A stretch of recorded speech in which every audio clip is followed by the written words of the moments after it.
Oh, I guess it's live. I thought it was taking longer. Welcome to the Sarcasm and Liberty live stream, everybody. This is the Thursday stream, and we got a few things on topic that I want to cover tonight. We're gonna have some more people jumping in soon. Right now, I'm joined by Mike.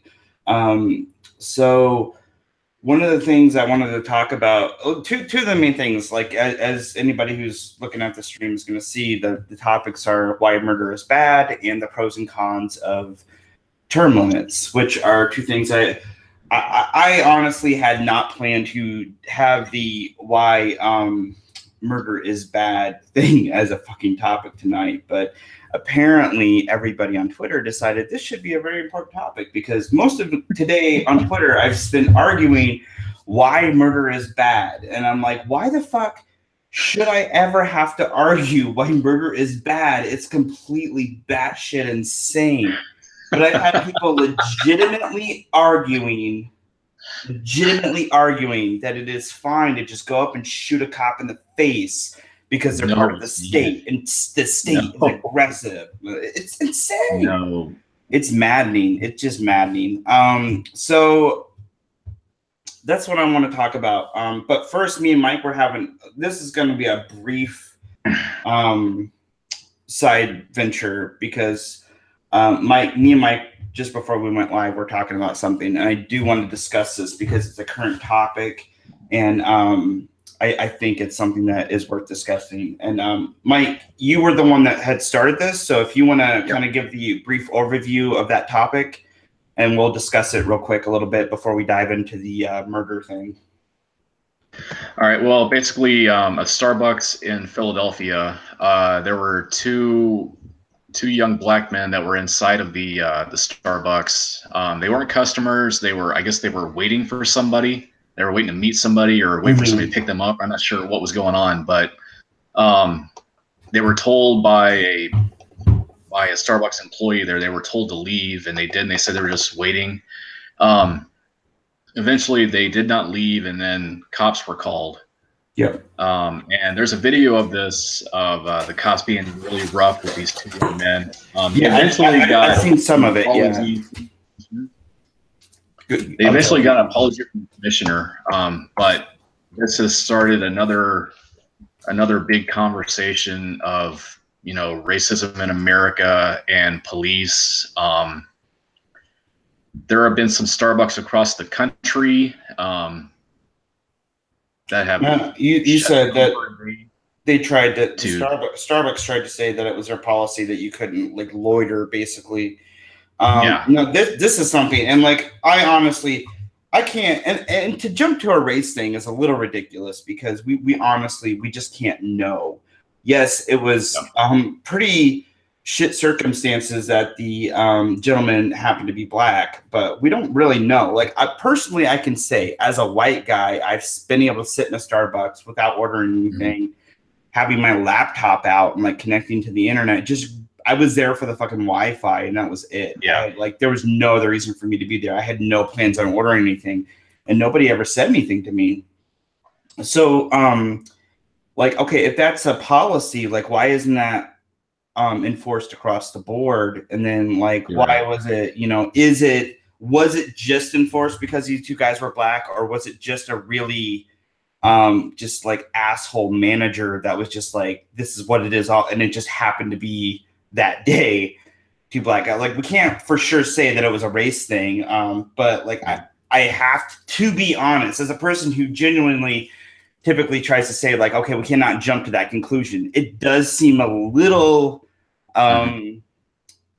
suspicious that this happens to be some black guys. I don't know. It was them getting removed from the store was just insane to me, completely insane. I cannot think of a legitimate reason. If you're a store that offers free Wi-Fi, you have to anticipate that kind of stuff coming in your store. And I can't imagine that a Starbucks just any Starbucks on a given day doesn't have every single day at least one person coming in just for their Wi-Fi. So the fact that this one Starbucks had to forcibly remove people and then they just happened to be black, that does seem very, very, very iffy and very, very suspicious. Because I'm just like, okay, was it because they're black? Was it just some asshole manager that just didn't care and like he always enforces policy and it just happened to be this one place and just happened to be some black guys? We don't really know, and I don't like to jump to conclusions, but this is one of those things where like I do feel like if anybody was forcibly removed from a Starbucks, it wouldn't have made national news if it was a white guy. I will say that. Yeah, you are right about that. Yeah. I'm going to share this article with you from the Chicago Tribune. Apparently, they were there to meet a third person to talk about real estate. Mm-hmm. Yeah, so they weren't like some just punk kids. They were like legitimate, like they were like businessmen. Yeah, that's what I had heard. And they were waiting for somebody. So like the fact that they weren't customers yet, even they could have been. Maybe they were just waiting on somebody to order. You know, like maybe they were being polite, or who knows? Like, and I feel like there's with a lot of these situations, there's information missing. You know, we don't really know what the exchange was. All we have to go on is some secondhand information or what these specific people were saying. The fact that they were forcibly removed is just flat out wrong. I don't care what your race is. Yeah. Being forcibly removed from a business like that, it was just completely wrong. And it was stupid, especially because it wasn't just like, it wasn't a situation to like where if I like, you know, like I said, like I have gone into a Starbucks and I was there specifically just to use their Wi-Fi. This isn't even that case. Like if I had been asked like, hey, you have to order something or leave, I would have even understood that. I would have been like, yeah, I get it. You know, I'm here. I'm just abusing your Wi-Fi policy. But like these guys were legitimately waiting on somebody. Like they were having a business meeting there. Yeah. It sounded like, you know, and it's like, well, that was kind of a shit thing to do. You know, like that's a whole different scenario. Mm-hmm. Even, yeah, I mean, they at least could have asked the guys why they were there. I mean, you know, if they're just hanging out, they're not ordering coffee, you can at least say, what are you guys doing here? I mean, yeah. Like, I feel like you're going to say, we're here to meet someone and we're going to discuss a business proposal or whatever. And it's like, yeah. Oh, okay. Yeah. I mean, they're not causing any problems. That should be like, oh, you're here, like you're conducting business here. Like you're waiting for somebody like, oh, okay, cool. Like if I was a manager, I wouldn't like see that as like a potential threat that I needed to have removed from my store. I'd just like, there's some business guys are here waiting for their friend or waiting for their I don't even like know specifically what kind of business they were conducting, but as far as I know, they were there on like they were waiting for somebody like that they were conducting business with, right? According to the article. Something to do with real estate. I'm not sure if it was for a house, building, whatever it was. It just said real estate opportunity. Yeah. So, what the thing that I hate most about this is how, you know, a national conversation always breaks out. And I mean, it's great that people are talking about this because, you know, two people were wronged in some way. So let's go ahead and talk about this and let's talk about what went wrong. Let's talk about how we can prevent this from happening in the future. But for Starbucks to have so many places closed down to do race training, that's on them. They want to do that. No. But the thing that I can't stand about this. Yeah, finish your point. That, now, once again, we're talking about our favorite B word. I think you know what that B word is. Yeah. People are talking about boycotting Starbucks. Yeah. That's not going to do anything. For one thing, the people who go to Starbucks can't go more than a day without their pumpkin spice latte or whatever other overpriced, overrated coffee they get from Starbucks. But this was a whole topic we had toyed around with having on a live stream, was the topic of boycotts, because like me personally, I feel like boycotts in general are completely ineffective. It's a go-to that people love so much, but I mean, have you ever typically every boycott is typically countered by a boycott, which is people going out of their way to purchase from there. Now, I was about to say that you always get the reverse effect of a boycott. I mean, it happens every time. Yeah, it's insane. And it's like, I mean, let's look at I mean, for me, one of the most obvious and there's been some shit in the news about them again. I don't even know why, but Chick-fil-A, because of the CEO, I don't know if it's the CEO or owner or whatever, like he made some like homophobic comments, I guess. I don't even remember what the fuck it was.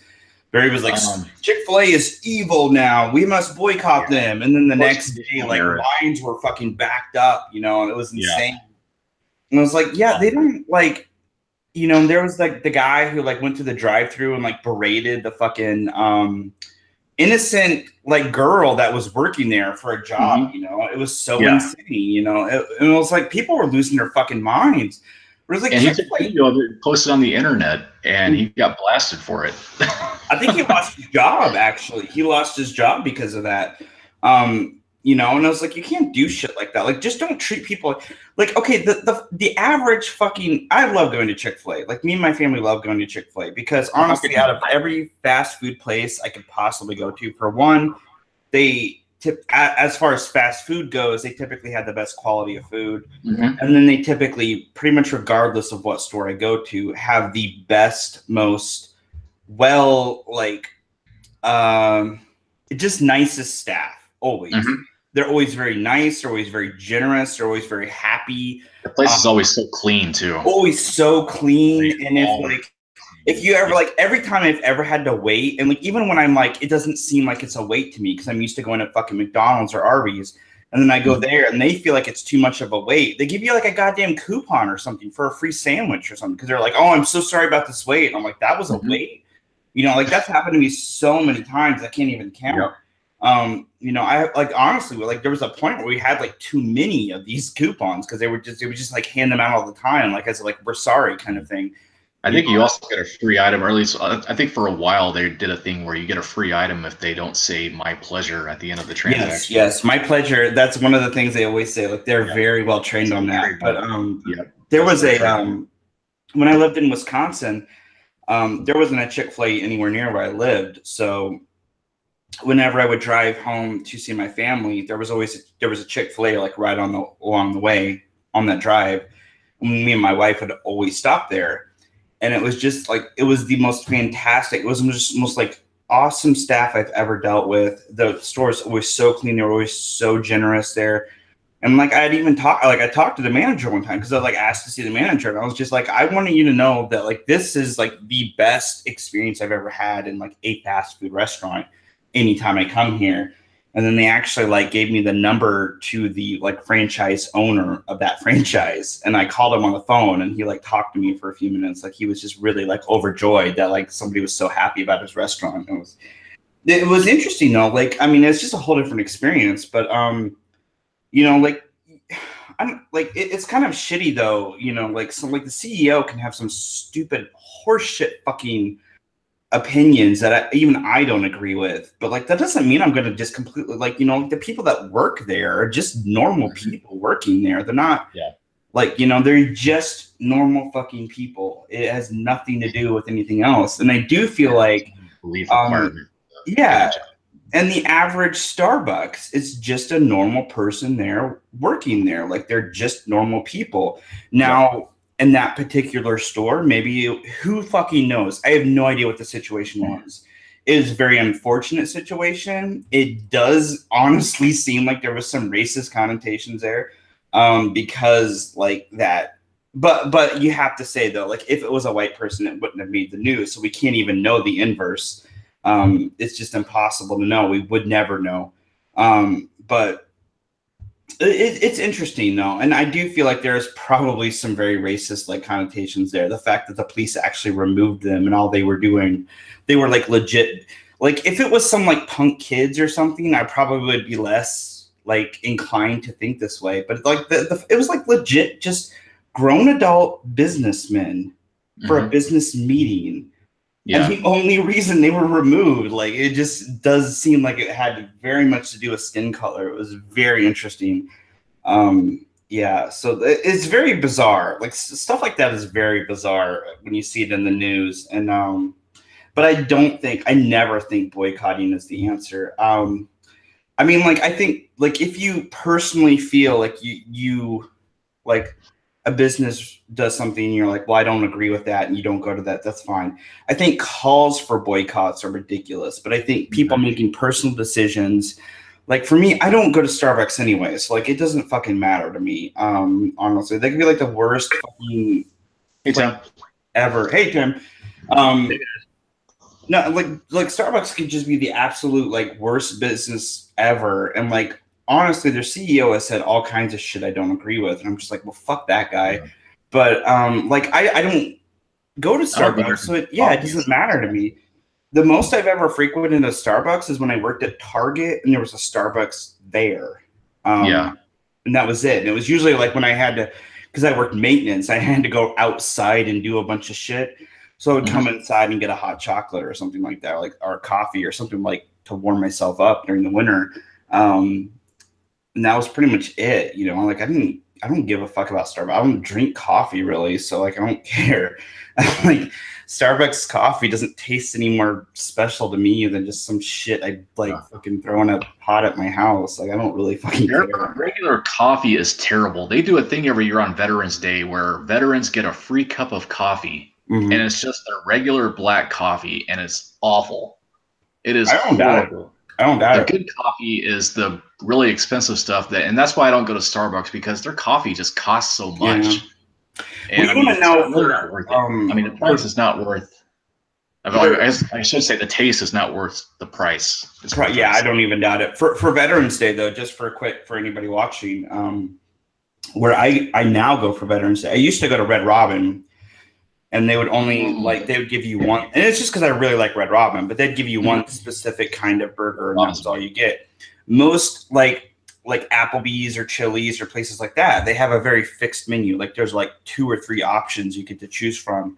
Yeah. Now, this past Veterans Day last year, I was just like, well, whatever, fuck it. I don't really care. I don't want to go anywhere. I just want to like spend the day at home. So I was like, I don't want to go out anywhere. I don't remember what we were doing that day, but we decided to go to Chick-fil-A on the way home. So I just decided to ask because I know Chick-fil-A typically offers veteran discounts. So I was like, are you guys doing anything special for Veterans Day? And they're like, oh yeah, you get a free meal. And I was like, well, what do you have to order? And they're like, it doesn't matter what you order. It's just a free meal. Nice. I was like, oh. I was like, so I can pick anything off the menu and it's free. And they're like, yeah, it's a free meal for the veteran. I was like, oh shit. Like, so like Chick-fil-A is my go-to place now for Veterans Day. Cause it was like, well, goddamn, like most places have a very fixed menu, but Chick-fil-A, you have to check your franchises. You have to check your franchises because like certain franchises aren't going to like actually honor certain deals, but yeah, the Chick-fil-A by us. It was just you picked anything off the menu, like any meal you wanted off the menu, and you got it for free. Like the full menu, the meal, the fries, the drink, like the whole thing was free. Yeah. And that's something that a lot of like places, like they always have a fixed menu. And I always thought that, it was kind of like that's, it was kind of cheap on the part of a lot of places. And I mean, I have a whole thing like, I'm not gonna go into the whole story now, but because we've like it's what time is it now? It's like 20 minutes in the stream. We've not even gotten on the main topic yet. When I was in college, me and some friends would always go restaurant hopping on Veterans Day. We would just hit up all the places that were giving out a free meal and just I would do that. Me and my wife would go because Chili's would specifically have a lunch. So we'd go to lunch. We'd go to Chili's for lunch, and then Applebee's would specifically have a dinner. So we'd go to Applebee's for dinner. Yeah. I don't go to Applebee's anymore because like honestly, what would actually happen is I can't even remember what was on their fixed menu, but it was nothing that I would like, but it was stuff my wife would like. So she'd order something, I'd order what she'd want off the fixed menu, and then we'd just switch our plates when they came around. Dude, just like fuck it, like whatever. That is awesome. Yeah, we would do shit like that all the time. I think we even did that at Chili's a few times because it was just like I'm pretty simple when it comes to food. Like I don't like anything fancy, so like I'm like a fucking like chicken strips kind of guy, and then my wife is like the fucking steak. I'll take the cheap shit. I don't care. That is awesome. So that we would always do that kind of shit. But now it's like, fuck, man, like this fucking year when it comes down to Veterans Day, I'm like, I'm just gonna go to Chick-fil-A and grab something. So like, and I can just go home and eat, and I don't have to be outside with a whole bunch of people because I hate the world. So yeah. Doing that. I avoid Golden Corral like the plague on Veterans Day because it's so packed. Okay, I avoid Golden Corral in general because it tastes like the DFAC food I had from the Army. So I'm like, fuck that food. I like it. I like it because it's a buffet. My family always liked it. I always liked Old Country Buffet. If I was gonna pick a buffet, it would be Old Country Buffet. I never liked Golden Corral. It was too cafeteria for me. But that was just me. Like I ate because I was like, I ate DFAC food like every fucking day in the Army. So it was just like, no, I'm good. I don't need to eat that shit. So yeah, I'm not a good buffet person. I'm like really lousy when it comes to buffet, like because. You know, buffet, like you typically you're spending more than what like a regular meal would even cost because they're expecting you to eat more than what a regular meal would be. Yeah. So I'm like, I'm probably gonna have like one plate and be done. So I'm like, it's not even like worth spending the money on a buffet. It's yeah. So okay. I like the place, but it's so crowded on Veterans Day. It's not even worth going. Yeah, no. Veterans Day gets it gets massively overcrowded everywhere now because so many places offer veteran deals. I think one of my favorite things, and I can't remember what it was specifically. I want to say it was like some kind of it was like a Lowe's or something. It wasn't Lowe's specifically, but it was something like that, like a Home Depot or someplace like that. One of their, because like typically when it comes around to Veterans Day, I send out to everybody I know like the list of Veterans Day places like that offer all these free stuff, because I know a lot of veterans, and I'm like, hey, here's some places that are offering free things. There was a place that was offering, it was a free cane. It was like a Lowe's or Home Depot that had this stuff, but yeah, it was like you could go there and get a free cane on Veterans Day. A cane. And I was like, isn't that kind of a shitty thing to offer veterans? Like, you're assuming all veterans are like old, decrepit people that can't fucking walk. Like, sure, I'm 32, and for the past 5 years, I needed a cane, and it wasn't until like last year I finally didn't need a cane. But like, I was a young guy that needed a cane. But still, I was like, that's kind of shitty, isn't it? Like, you're just assuming all veterans are old ass people. Like, I mean, typically, like most veterans these days are really young. Go to the VA and you'd be surprised how many young people you see.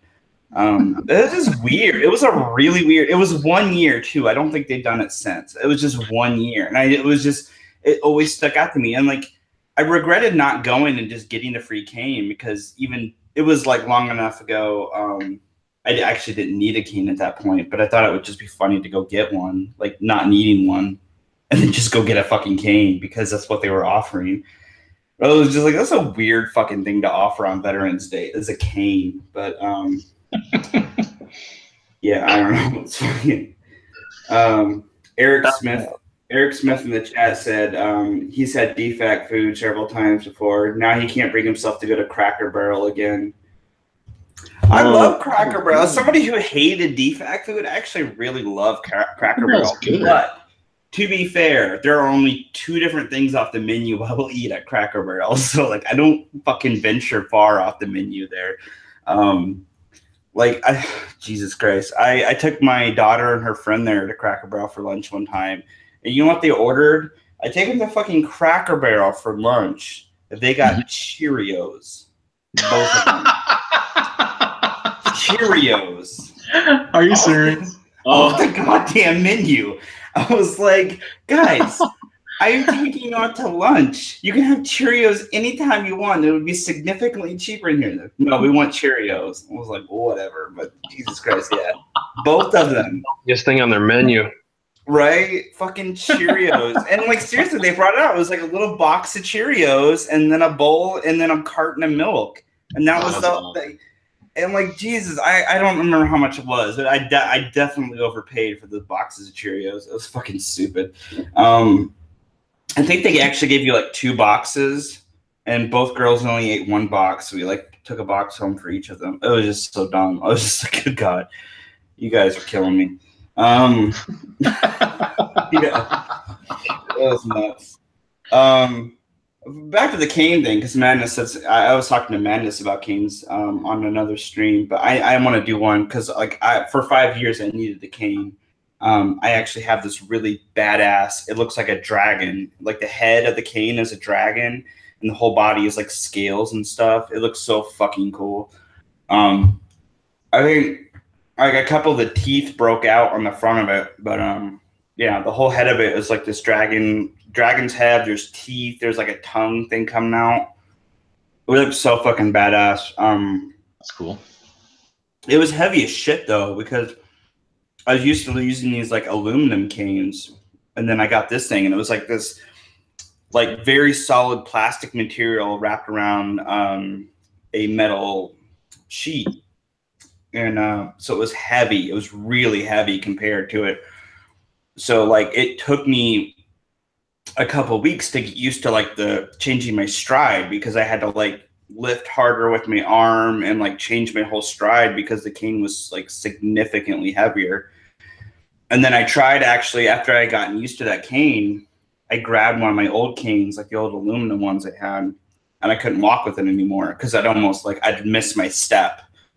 Like I'd move the cane and it would move too far ahead of me because like I was used to like having to, like the weight difference was so much. It was nuts. Anybody who's ever used canes, like weight matters on your cane. Like holy shit, it matters. Using a heavy cane is not a big deal. You get used to it, but do not switch from a heavy cane back to a light cane so quickly. Like it takes time to get used back to that. That was a difficult time. Yeah, I think if I ever get to that point, I'll use a walking stick so I can walk around like Gandalf. Yeah. No, I had to have actually, it was after my surgery too. Like there was times during the cane, like where my back would get so bad, I had to use an actual walker. But we got this thing for my walker, and it was like a tray, so I could like put stuff on the tray and like move around the house to like carry stuff around. It was kind of neat. But it also sucked because I'd like stub the walker on like just shit around the house because, you know, I have 2 kids. So like telling, hey, 2 kids, keep the floor completely clean because I have to get around my walker is pretty much impossible. So yeah, that was a rough time. But hey, yeah, it's like I'm almost a year now without having to use a cane of any kind. So it was pretty cool. All right, so it is 9:30 now, so we should probably actually get into the all right. Hopefully some of the other people that were going to join are actually going to show up. I thought some of them would be in by now. So, well, we got Tim and Mike here, so we'll discuss what we can for now. Hopefully everybody will join in when they can. The first thing I want to talk about, I know term limits was on the docket, but I'm pushing that to secondary topic because holy shit, I've actually had to explain why murder is wrong today. Anybody who has been following us on Twitter at sarcasm_liberty, yes, I've legitimately had to try to explain to people why it is wrong to murder somebody. And it is because these people think, and it's typically like the whole conversations comes because like somebody was defending murdering cops and defending people like Timothy McVeigh, who fucking murdered children and shit like that. And these are the conversations I was having today. But I thought, because it was mostly with one guy, and I thought when I would tweet out that, yeah, it's wrong to murder cops, that like most people would be like, yeah, that's crazy. And then I had people tweeting back, like trying to fucking defend it. People that I respected, people's whose opinion I actually respected, were like, well, cops are part of the state and blah, blah, blah, blah, blah. And I'm like, I don't fucking care. It does not mean you get to take a gun, walk up to some cop on the street and shoot him in the fucking face because he's part of the state. That is murder. It's fucking murder. And then here's the things, like they would always deflect. Every fucking time. And I'm probably getting too loud here. My wife's going to yell at me. No, like they would always deflect. It would always be like, well, like you think you know, like shooting Nazis would be bad, or like shooting like Nuremberg and all this stuff. I'm like, first of all, it's not the fucking same. Not the fucking same. Well, Cops are not going out and rounding up fucking like groups of people like the fucking Nazis. Like, you cannot compare the Nazis to the United States police force. While I have my many invading other countries and they were committing genocide. I mean, we were at war with Nazis. Yeah, for one, it's comparing a country's police force to a country's military force. That's a whole different comparison. And second of all, our police are not actually doing what the Nazis did. Now, yes, we have many, and here's probably the thing that would just kill me is because I would try to say something like, no, it's not okay to just go up and murder a cop. And then it'd be like, well, what about cops doing this, this, and that? And I'd be like, no, that's not okay for them either. Like, why are you like, there was always deflection. It was constant deflection. Nobody could ever just flat out say yes or no, it's okay or it's not okay to murder a cop. They'd always have to deflect or dance around it, which I found really disturbing, to be honest. But it was like they didn't want to like full out commit to it, but part of their brain like was okay with it. It was just very disturbing. But because you were arguing with people that don't think for themselves. Exactly. It's like when because it was just flat out, it was ANCOMs. It was all ANCOMs. There were people be like, well, I'm not an ANCOM, but nice try. I'm like, well, you're fitting the fucking part because that's who I've been arguing all day. But I'm like, I'm sorry, if you think it is okay to murder a cop, like there's something fucking wrong with you. And then the responses I would always get back just seemed like fucking propaganda. Always fucking propaganda. That it's like, you know, cops are part of the state and it's the state is oppressive. Therefore, murdering a cop is self-defense. I'm like, no, you're fucking crazy. Now, cops are human beings. I mean, they hold a government job and they're enforcing laws for the government, but they're still people. You can't just kill them just because they wear a badge. That it doesn't work. It doesn't work that way. Yeah. No, and here's the thing too is like a comparison can be made or an argument can be made where they could justify like you know, the state is oppressive there and cops are part of the state, therefore cops like are oppressive, so killing a cop is self-defense. And I'm like, well, what if you know, my brother is a cop? Well, I don't have a brother that's a cop, but what if my brother was a cop and you're a person who sees cops as a violent oppressor, and I'm worried that you're going to murder my brother and leave his kids, you know, orphans and all this shit, and leave his wife a widow and everything. So, like, what if I fucking shoot you first? Like, is that not self-defense? Am I not defending my family from your violent act? That's how, like, I'm like, come on. Like, because, and here's what, like, seriously, the fucking ludicrous thing was, one of the guys, and I don't want to name him by name because honestly, I just want to fucking forget that he exists right now. But one of the guys he kept saying was like, well, you have to prove that the cop is innocent. And I'm like, have you completely forgotten, innocent before proven guilty? Your assumption is that every cop is guilty. It's okay to kill them. And the only reason it's not okay to kill them is if they can be proven to be innocent. I'm like, wow, your whole fucking life, like, concept is so fucking backwards. It's completely insane. It's completely ludicrous. Like, shouldn't that mean that we should assume that all people are guilty then? I mean, yeah. I mean, should we assume that criminals are guilty before proving their guilt? I mean, or just anybody you see on the street. How do you know they're not guilty? You got to prove they're innocent, and if they're not, they can't.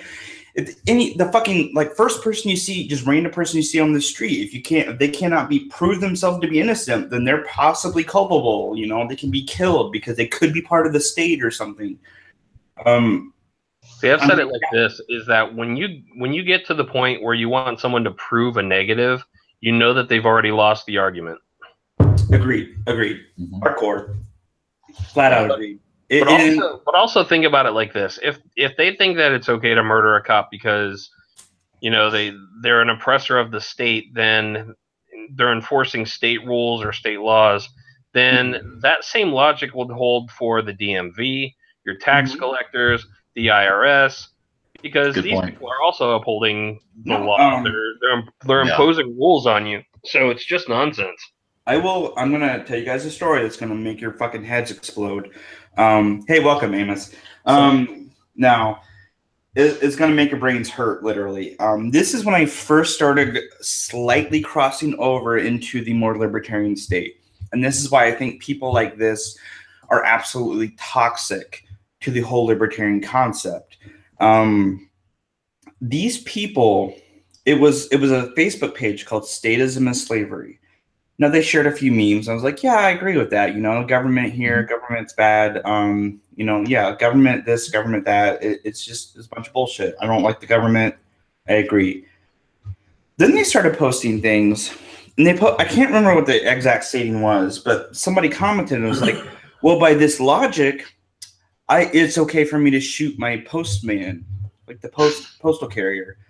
And the fucking page responded like, yeah, that's justified. And I was like, are you fucking kidding me? Like, it's a fucking postal worker. And first of all, this hit home to me because my mom, she's a postmaster now. She got her start as a postal carrier, worked her way up through the fucking years, and now she's a postmaster. She's been a postmaster for a long time now, at several different post offices. And so I'm like, well, and that's fucking insane. But I was like, I took it a step further, and I was like, by your guys' logic, because you have used the post office, it is okay for me to kill you. That is your logic. And of course they they would all dance around that. And I was like, I can't fucking do this. I'm backing off from this fucking place. Like, you guys are insane. And these were the people presenting themselves as libertarian. And that's why I have such a hard time with people who are putting themselves out there, who are popular people too, and have pages and have an audience who are like, we are libertarian. We think it's okay to shoot the police because they are oppressors. I'm like, what you are doing is you are pushing away potential people, like potential allies. I could have so easily been completely dissuaded from the Libertarian Party forever if I was, I guess, simple-minded enough to think that represented all of libertarianism, which a lot of people are like that. And that's allowed a lot of people who are very simple with politics tend to believe that one representative of a party represents the entire party. And that's not always true. So I'm like, well, if you want to believe stuff like that, honestly, it's your own prerogative. It's wrong, but do not call yourselves libertarian.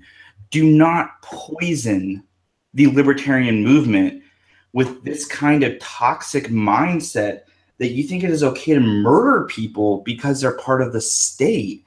Murder is not okay. Cold-blooded, flat-out fucking killing somebody because they're part of the state, that is not any better than the police. You are putting yourselves on their level. You're putting yourselves on the exact same level of these people that you claim to despise. You were saying that it is okay to murder them because they started it, basically. And honestly, that's typically the response I kept getting today was it was always this dancing around the topic.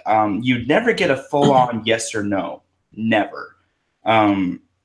I got one pretty much just flat out, no, it's not okay. And then he backwalked it, afterwards, after I was like, yeah, thank you for saying, yes, it's wrong to murder people. And then suddenly he was backwalking it and being like, well, the state's oppressive and blah, blah, blah. And I'm like, no, it's okay to kill a policeman or it's not. Like, it's a whole different scenario if it's in self-defense. We're not talking about self-defense here. We're not talking about if a policeman is coming after you and you are fighting for your fucking life. That is a whole different situation. That is entirely separate from this. We are talking about you going up and fucking slaughtering a policeman or driving a truck full of explosives and blowing up a fucking federal building with children in it because it belongs to the state. And it's an action against the state. I have had people defending Timothy fucking McVeigh. I can't believe that. That is. It hurt my head. Like honestly, like, and this doesn't happen. Like I was already feeling kind of sick, today, like I almost threw up today, like just from some of this stuff. I was just like, this is disgusting. That was amazing. Defend this. It is so disgusting. It doesn't surprise me. Not surprising. No, it's not surprising, to be honest. Like, I shouldn't have been surprised. I knew some of them felt this way, but to see them so vehemently defending that, like, so okay with it, it's different than knowing that there are people out there that think this way and actually having to talk to those people. I actually like hearing people like come up with excuses. When somebody tried, and I don't want to say his name because fuck this guy, but when I brought up that Timothy McVeigh was a terrible person, he tried to compare him to American revolutionists. I'm like, I'm sorry. Can you point me out in the history books where American revolutionists parked a fucking truck outside of a British fucking place and blew up a bunch of goddamn kids? I don't think that happened. It was insane. It's legitimately insane. And like I told this person, I was like, dude, if you want me to, I will help you find a psychiatrist because you need to get some fucking help. All right. I've ranted enough tonight. I don't want this to be a repeat of Tuesday. So if you want to jump in on this whole, because I know some of you have been observing the topic, some of you have been in on it, but I would like to hear what some of you have to say. Well, if I could share just the one case where you can kill the postman. Yeah, let's hear it. If he is sleeping with your wife.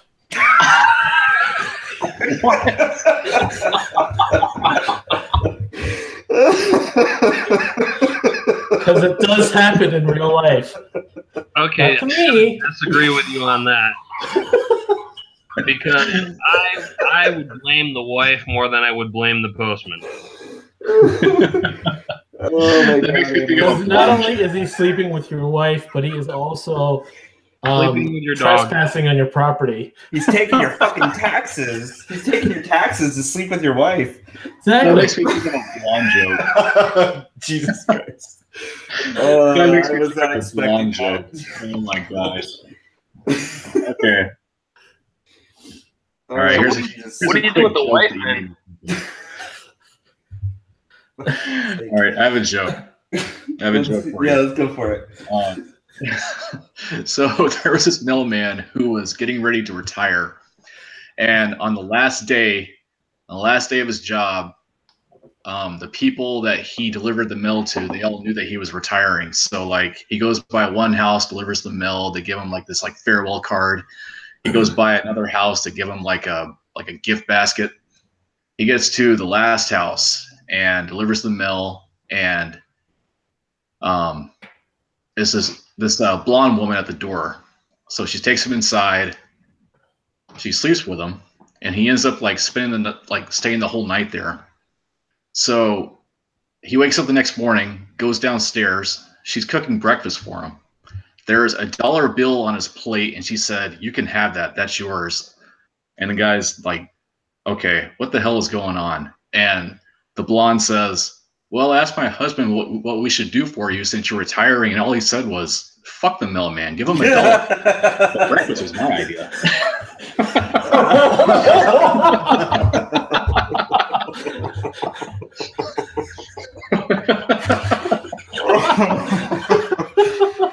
Oh, Jesus Christ. That's great. I love that.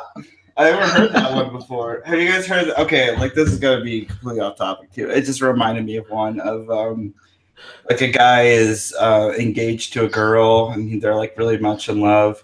And then he's at his in-laws place and his future in-laws place. And then his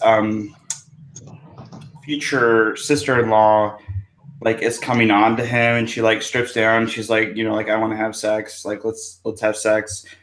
And then so he like just gets up and he leaves the room and he goes outside. And then his person he's with, like the lady, is out there, and the parents are like, "Oh, thank God, we knew you were like a good person," and blah blah blah. Like, you know, like it was like a whole test. And then he's just like, "Oh, thank God, I keep my condoms in my car." I think I've seen that one before. There's commercials about that one. Yeah, that's a whole.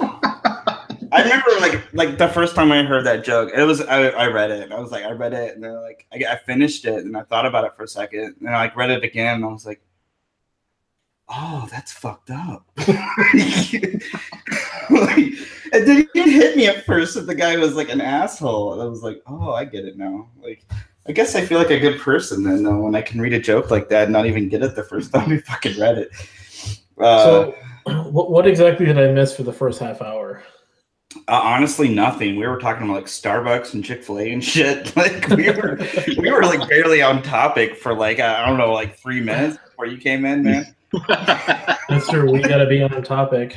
Like, yeah, I think we were just because Mike, before we started the stream, Mike was talking to me about that whole Starbucks thing where those 2 guys got arrested.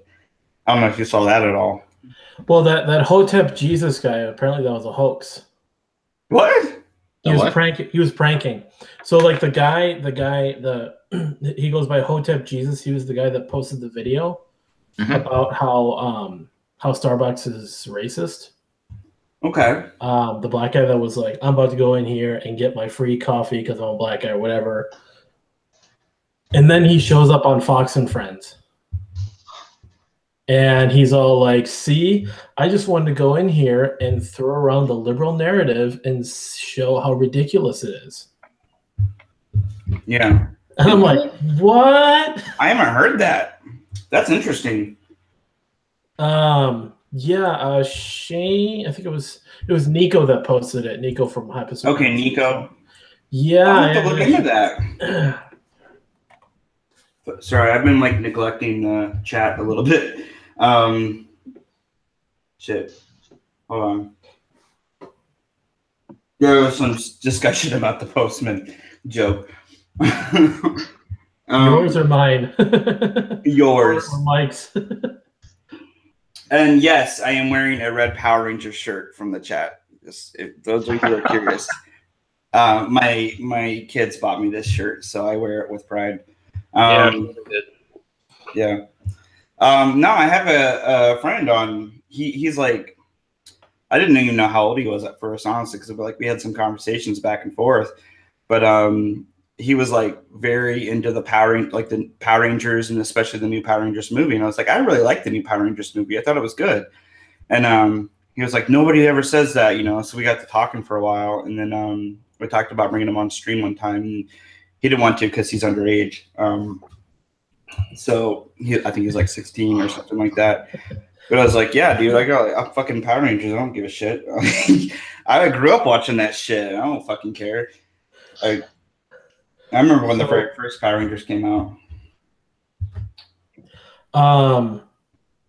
Were we gonna talk about the term limits first, or? Well, we were diving deep into the whole murder thing.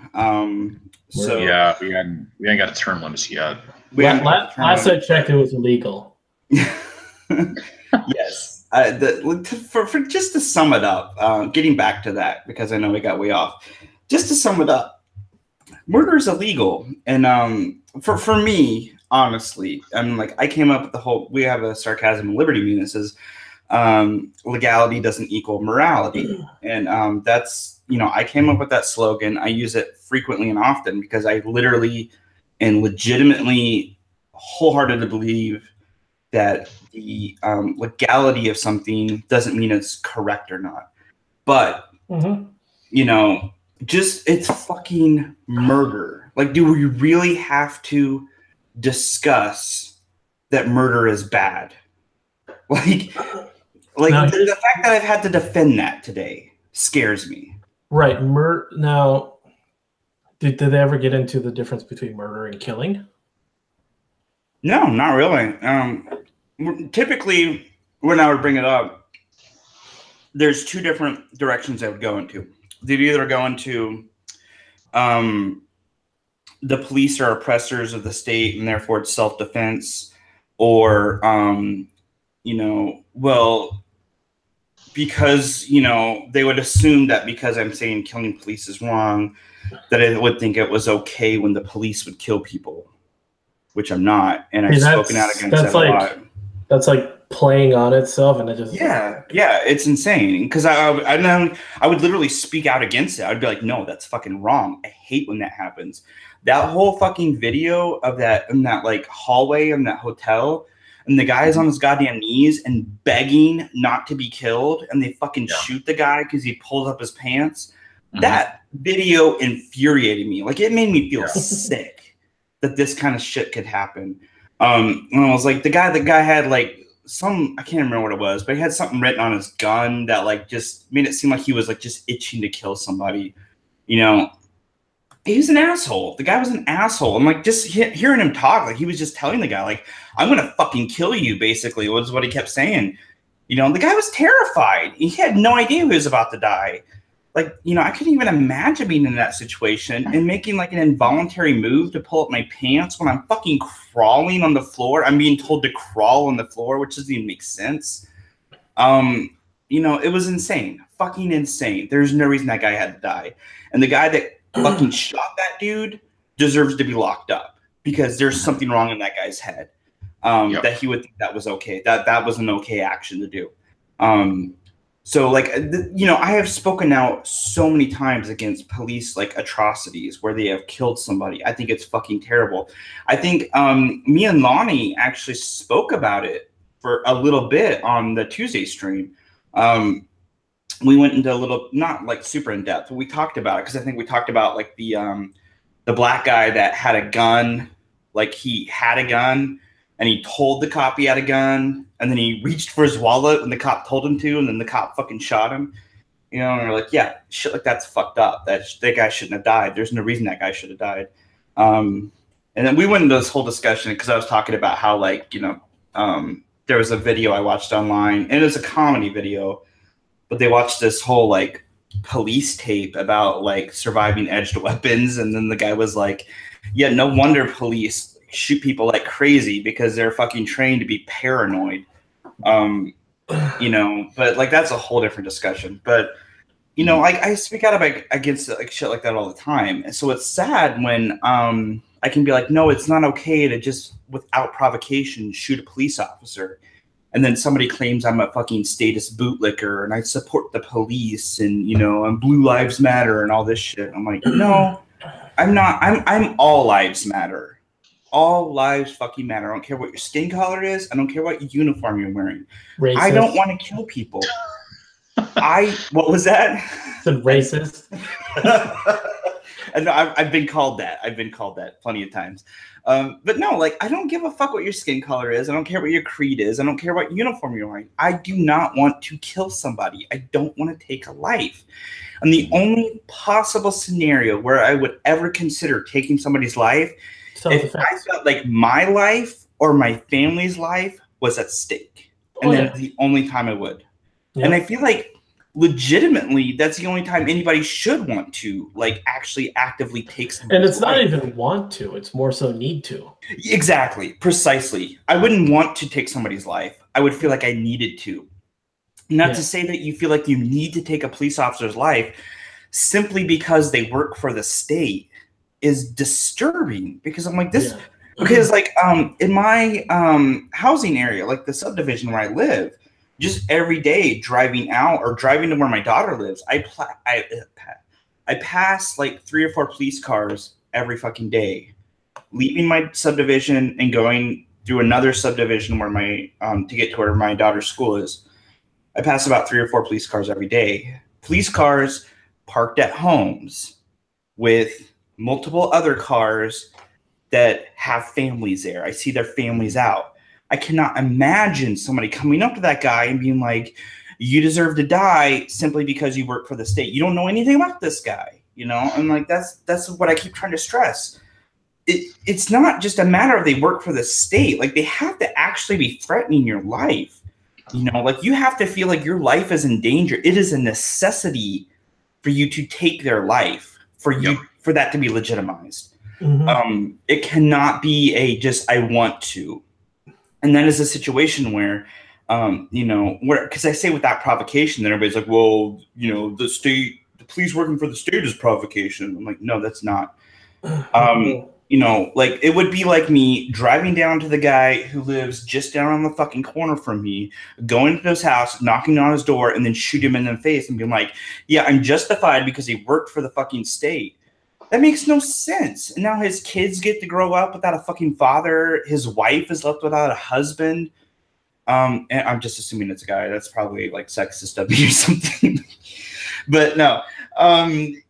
It's just like that's insane. It's an insane and like psychologically disturbing thought process. Now, just to give you a little devil's advocate, and it's probably not too much. No, I'd love to hear it. Let's hear it. Do the police have the right to defend themselves? Yes. Yeah. Because there's definitely a lot of cases like it's tricky because being a police officer, I think is. This is an opinion, so I think being a police officer can be more dangerous than being any other race or person. If people want to go and argue, like, if Black Lives Matter wants to go and say it's very dangerous to be a black man in this country, I would argue it's more dangerous to be a cop in this country, especially now. Oh yeah, definitely. I agree with that. Well, and for them to act taking out the fact that, yeah, okay, there's definitely some truth to the fact that they're like kind of trigger happy and they can get a little tense. But the fact that on a daily basis that they need to make a decision in order to protect themselves so they can better protect others or contain a situation where if someone just approaches them and looks like or is being aggressive yet and looks like maybe they have a gun or has a weapon and he has to make a decision and he could be wrong. That's where it gets tricky because it's like he makes the decision and he's wrong. Now he's, a racist cop that kills black kids. Or if he's killing a white guy, you don't hear about it. Well, I think even just like, okay, on a smaller scale, because let's just jump back to the Starbucks thing we were talking about earlier. A point that I brought up, I was like, okay, we're talking about two black guys that got arrested. And I was like, can we really even compare how frequently this would happen to a white person? Because if this happened to a white person, it would never make the news. So that's a small scale, and that's even a minor thing, because on the inverse, we're talking about fucking like actual death. But yeah, like how frequently, like if you look at the statistics, tells you a different story. But if you look at the news, how often do you hear about a white guy being killed by the police? No, you don't. You don't hear about it. Unless he's a mass shooter. Yeah, definitely. So it's like I think anybody has the right to defend themselves. I think that is a universal, natural, God-given right, and if you don't believe in God, just a natural fucking right. It is just a right you're born with. You have the right to defend your life. If you are going out with the intention, and here's where I would say it gets into the gray area, like with like soldiers and war. If you are getting out into the area where like you have the intention of taking somebody else's life, yes. Like your life is a little bit more forfeit than, like if you're in a war and you have a gun and you have the intention of shooting the fucking person, opposite of you, like, yeah, you're probably going to fucking get killed, like there's a good chance. That's a whole different scenario. Cops aren't going out every day with the intention of killing. Okay. I would hope most cops aren't going out every day with the intention of killing somebody. If there's and like, you know what, there's probably somebody out there that is feeling that way, and fuck that guy, and I hope he gets caught and gets locked up and thrown in jail, and he should be. Oh yeah. But the most cops aren't going out with the intention every day of murdering somebody. Exactly. Yeah. And but they work for the state though, so you know. And that's like there's just like such a disconnect. Yeah, it's insane. It's like it's okay. Like when I was talking to the ANCOMs, I kept using like they have this infantile, childlike idealism that just everything's just going to be perfect. I feel like that starts to relate to back. Like you start to revert back when you, excuse me, when you start to see these ANCOMs, and it seems to be like mostly ANCOMs, but it's disturbing that I was seeing just like legit libertarian, like ANCAP libertarians justifying this. But there's this like infantile, like good guys versus bad guys thought process. And it's if you work for the state in any way, you're the bad guy, and therefore it's okay to kill you. Like there's this very like, okay, what's that? Even ANCAPs? Yeah, I had an ANCAP today argue against that, like argue for that, for killing cops. Yeah, it's insane. Now, like I'm going to relate this to my daughter. We typically watch animes together, and like right now we're watching Full Metal Alchemist. We're like four episodes in, but we'll watch different animes together, and we like watch an episode each night together. So every time we're watching something, she has these questions like, is this the good guy? Is this the bad guy? So she can easily divide everybody by good guy or bad guy. In her mind, there's not an in-between. There's not a gray area. There's the good guy that does the bad things, or the good guy that does the good things, and the bad guy that does the bad things. So like, I think even an easy, like, I don't know how familiar anybody would be with Full Metal Alchemist, but there's, you know, a character in Full Metal Alchemist who starts off as a bad guy and becomes a good guy. And she called him evil to start with because he seems like a bad guy. And I'm like, well, you know, like I didn't go into it, but in my mind, I'm like, okay, like knowing the whole full story, there's a lot of detail into it. He's misguided. He's frustrated. He's angry, you know? So like, that's why he starts off as a bad guy. And as he learns more and becomes more like understanding of other people, you know, he becomes switching more to a good guy. So like, you know, there's like details and stuff like that kids can't quite grasp at first glance. So when I see people talking like that, it's infantile to me. It's very childlike. It's this, these are the bad guys and these are the good guys. The good guys are the ones that don't work for the state, and the bad guys are the ones that do work for the state. And like, it sounds like seriously, when I'm talking to people, it sounds like I'm talking to my fucking daughter about like a fucking TV show. Is like what it's trying to explain to her, like what these details are to a fucking child. That's honestly what it feels like sometimes.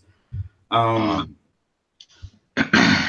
then Eric's Madness said, "You sure I'm gonna watch Full Metal Alchemist with my daughter?" We just finished the episode where the guy like crossbreeds the fucking like his daughter with a dog and like turns it in. We watched that episode tonight. No. She called it before it happened. She's like, he's gonna turn his daughter into the dog. Like she knew that was gonna happen. Like that's, my daughter's a smart kid. Like she's smart enough, and like stuff like that just doesn't creep her out. She loves creepy stuff. She fucking loves creepy One stuff. of the most evil things ever happened in that show. Yes. It's like and that's the thing, because like always people are like, Full Metal Alchemist is a kid show, and everybody always points to that one episode. And that was like so far, it didn't even faze her. She just like she has a very good like separation of fantasy and reality. So like I don't like, there are a lot of things like I don't mind like letting her view. Like I took her to see like the Kong Skull Island. I'm gonna take her to see Rampage. She loves monster movies so much. But yeah, and from the chat, from Amanda said, yes, she's very smart. She's a very smart kid. She can separate fantasy and reality very well. And it's funny because, as I was saying before, I actually have an easier time explaining these kinds of details to my daughter than I do to these fucking people that think it's okay to murder people. It's insane. It's insane. I have one thing to say. Do you remember? Yeah. You remember 2016 during the summer? It happened once in Dallas where somebody killed police officers, and then after that, in Baton Rouge, I just actually just wait, that article. Okay, I'm looking at that's Missouri. Well, it's the guy was from Missouri, and he traveled to Baton Rouge. Where's Baton Rouge? After Louisiana. Louisiana. Okay, thank you. Yeah, Louisiana. Keep going. Sorry. So after the whole Alton Sterling thing that happened in Baton Rouge, this guy travels from Kansas City to Baton Rouge, and he shot 3 police officers. Well, he shot 6, and 3 of them died. I'm looking at the article you sent me right now. Yeah. Hot damn. That's fucked up. You know, it's just like, I mean, today, all day on Twitter, you were talking with people who said this, but, what's even scarier is that there are people who actually, act on this. Well, and I think that's... This guy praised the guy who killed police officers in Dallas, and then he goes to Baton Rouge to go and do the same thing. Exactly. And I think that's an excellent point that you bring up, Mike. That it just, like, talking about stuff like that, when you're like, just praising it or trying to justify it, to you as an individual, it might not seem like much because you're not actually acting on that, but somebody might act on your words. Yeah. Like, you need to be careful about what kind of thoughts you're putting in people's heads. I'm not sure if this guy was an ANCOM, but I mean, the fact I have no idea. I don't know what it is. Like, yeah, I'm like, I kind of briefed through the article, and I'm not sure that he even discussed his actual political ideology. Like that, but I mean, he made videos speaking, and he put them on whatever website he posted these videos to. But he just said that people need to fight back against the cops. Bet you was on Facebook. Probably. It probably was. Probably. No, and that, like, it's just disturbing to me because I'm like, like when I talk, I try to stress things like nonviolence. Like there was a point in my life where I wasn't, but yeah, I'm more of a pacifist now because I don't think there's a reason to be violent. And yes, I'm the guy who like tried to I had people pulling me back from like crawling to the back of a pickup truck to beat the shit out of somebody in the army. Like I used to be pretty violent. I was in the military. I was trained to be like, not very nice kind of person. And I discussed this with Lonnie pretty extensively on the Tuesday chat. So if you want to know more about that, go back there. But yeah, I was trained to think a certain way and I was trained to be violent, but like still, like even today, like I, without provocation, I just can't imagine hurting somebody, like not even like killing, just hurting somebody. Yeah. Without a reason. Yeah. And that's what scares me is there's people out there who are justifying this, who are making people like Timothy McVeigh seem like fucking heroes or trying to compare them to American revolutionists. I don't know if you caught that on the chat, Amos. That was something that was somebody in the on Twitter today when I was trying to talk about how Timothy McVeigh was a terrible person. This guy tried to compare him to the American revolutionists. Oh, Jesus. Yes. So that's the kind of level of crazy I've been dealing with today. It's been because the crazy. Founders were blowing up women and children. Yeah. Yeah. The Founders were blowing up buildings with kids inside. Right. Totally. Yeah. It's insane. And then when you like point that out, like, yeah, like you're being pro like murdering children, and they're like you're throwing out straw mans and being hyperbole. I'm like, no, you're praising Timothy McVeigh. That's being pro murdering children. Like, you can't really get around that. It's just no way of getting around it. He fucking killed kids. Innocent women, innocent children, innocent men. He murdered them. He slaughtered them. They had no fucking defense against what was coming to them. Did they work for the state? But yeah, it was a federal building, so they were fair game. Oh. That is the mindset that these people have. They're fair game if they work for the state. And that is a fucking scary idea to have because what it leads to is people like Timothy McVeigh. I actually had somebody say that it was the state's fault what Timothy McVeigh did. Oh my gosh. Yes. Unbelievable. And I'm not exaggerating. That is literally what he said. Yeah. That it was the state's fault. I saw snippets of what was going on today, and I'm so glad I did not get involved in that discussion today because that was... Yeah, that fell on too. Wasn't there some discussion about anarchism or something? Yes. Well, and that's the thing is these people who are talking this nonsense claim to be anarchists, and in their mind, it is okay to slaughter these people just because they work for the state, and the state is the enemy, and the state is the oppressor. That is the thought process that they have. That it's okay to slaughter children and women and innocent people that work in a federal building because they worked because they were in the federal building. It was fair game. That is the thought process they have. Have they heard of Jeffrey Tucker? What was that? Have they heard of Jeffrey Tucker, who is also an anarchist? Dressed nicely, speaks at conferences, but he believes in anarchism. It's funny because the guy that they were defending all day was also named Jeffrey, different last name, but I think that's really Jeffrey Tucker is like a big, like an anarchist speaker. So he promotes kind of anarcho-capitalism, but he overall is an anarchist. If you look at his stuff, the guy is he's like a professor. So he dresses a certain way, speaks at events, and he's an anarchist. And all he really is for is just basically like, he'll criticize the government and everything, but you don't see him like calling to action to like dismantle or destroy the state. Yeah. Well, and that's the dangerous ideology that we get into, is when you have these people who it's not just their fuck, I can't think of the word I'm looking for, but it's just like their speech and the information they're trying to put out, and then when they start trying to justify like straight up fucking murder, there are people who are listening to you, like, and I would wonder, because like these people who would justify that, these aren't the people, like the people who are speaking this. These aren't like the people I argued with on Twitter.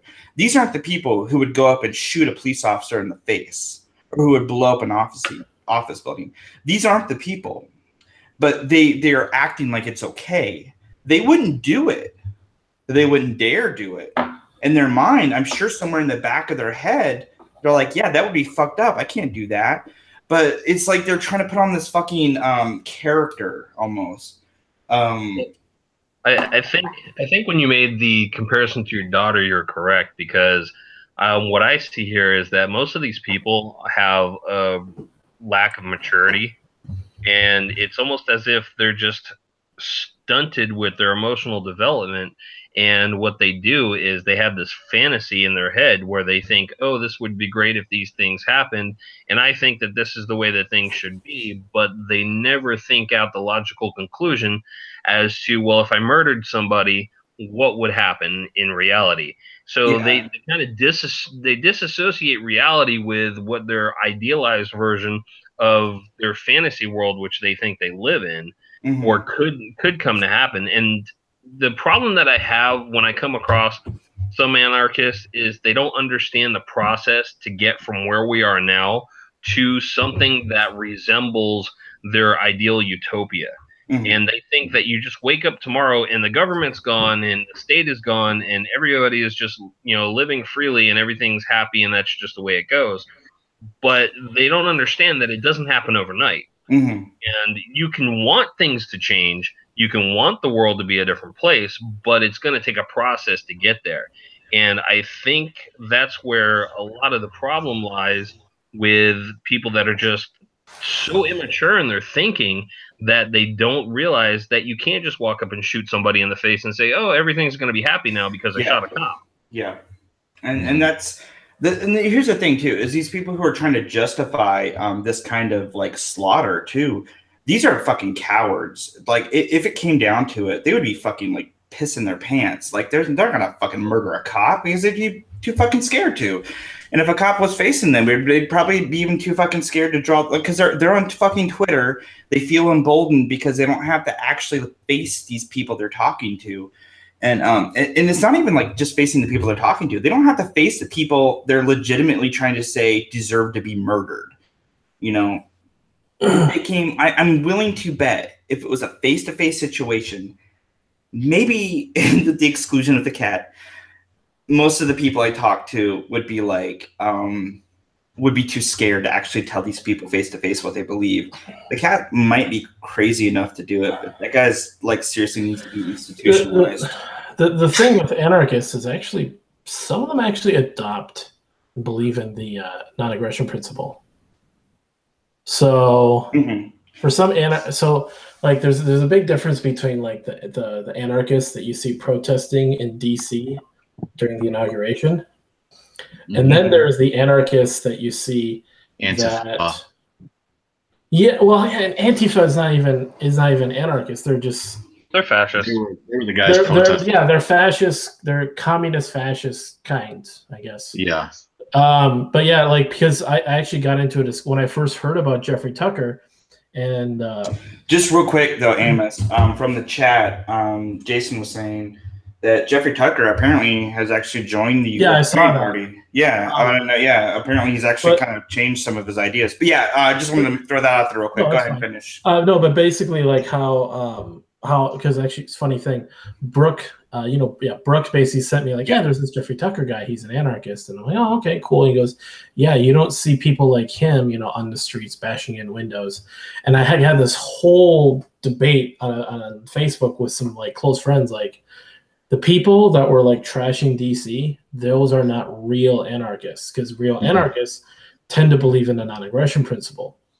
Like people, you actually see like there's actually anarchist communes in this country where people go on a farm or a ranch and they live peacefully together in a semi-communistic kind of structure, no actual state, but they kind of just like they all contribute and they don't do harm to each other and they kind of just do whatever.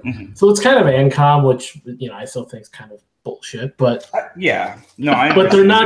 they're still not going out there like, hey, we're gonna go like completely destroy the state, kill cops, kill postmen. It's like, what the fuck? Yeah. Well, and here's the thing. Like, I talked about this pretty extensively. I was ranting so much on the Tuesday stream. I was going off the fucking wall. I think most of the Tuesday stream is just me like ranting, and then I think like the last like 45 minutes when Lonnie joined, I let him like speak quite a bit. But I was going off the fucking rails. But the point I would try to drive home of like the issues I have with the ANCOM community versus ANCAP community, and this is me as somebody who isn't even I don't even describe myself as an ANCAP. I describe myself as a minarchist with ANCAP tendencies. Now, in an ANCAP society, ANCOMs would be allowed to live. They'd be allowed to go off on their own little communes, be ANCOMs, be ridiculous, and then fall apart into despair and then like need help or whatever the fucking. But they'd be allowed to just go off and do that. Nobody would stop them. They'd be like, whatever, go fucking do what you want. I don't give a shit. You don't leave me alone and you go do what you want. But in the ANCOM society, ANCAPs don't get to exist. And because, there's this clash of ideals. And that's where I say, like, that's the big problem I have, is that if you want to call yourself the anarchist, but you have an ideal society where certain people of a certain mind don't get to exist, you are not an anarchist. You cannot claim to be an anarchist. You are abiding by fucking very strict rules that forbid certain mindsets from existing. Just because there's no building for a state doesn't mean that there's no state, because I think they in turn become a state force. Yeah. Yeah. Mm-hmm. So ANCOMs are like, we're against the state. We want to do our own thing. And then they're like, but you can't do this. Oh, so you're the state now. Yeah. That's the argument I had. That's the argument I kept having with them. And then they kept being like, well, no. They would always deflect from that and try to like make up these like scenarios. They'd be like, well, if the ANCAPs have their way, then, you'd still need the courts and the state and all this to do that. And I'm like, no, you wouldn't. You just let people do whatever the fuck they want. Like, who gives a fuck? Like, people will figure it out. You don't need a fucking government to figure shit out. It's not that hard. Living life is not that hard. Well, I need a government. Right? That's how these people feel.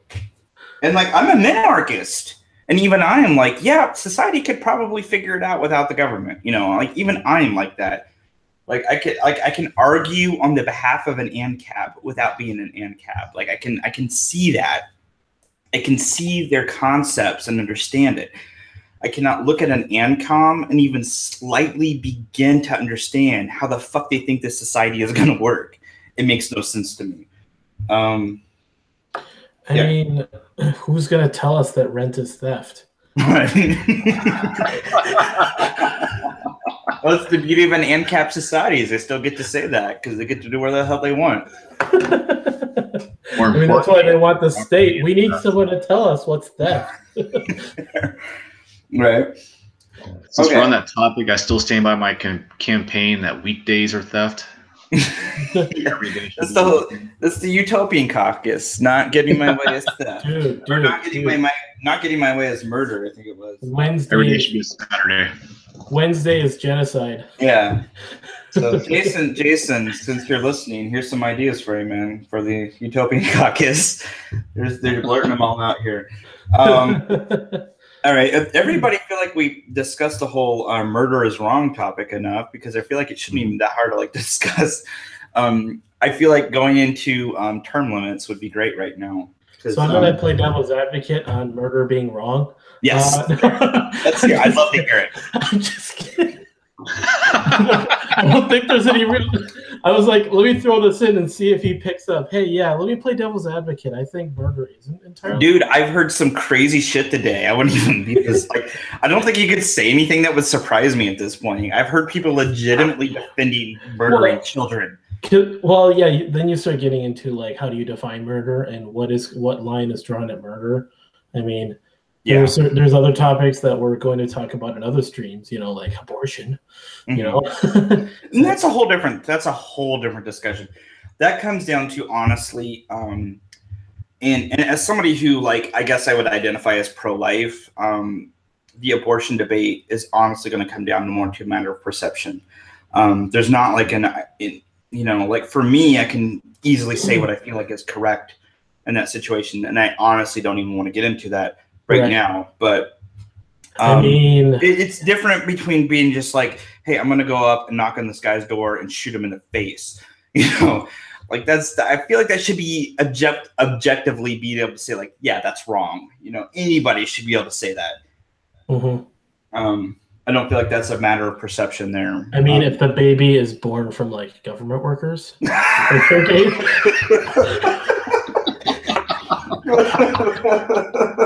Oh man.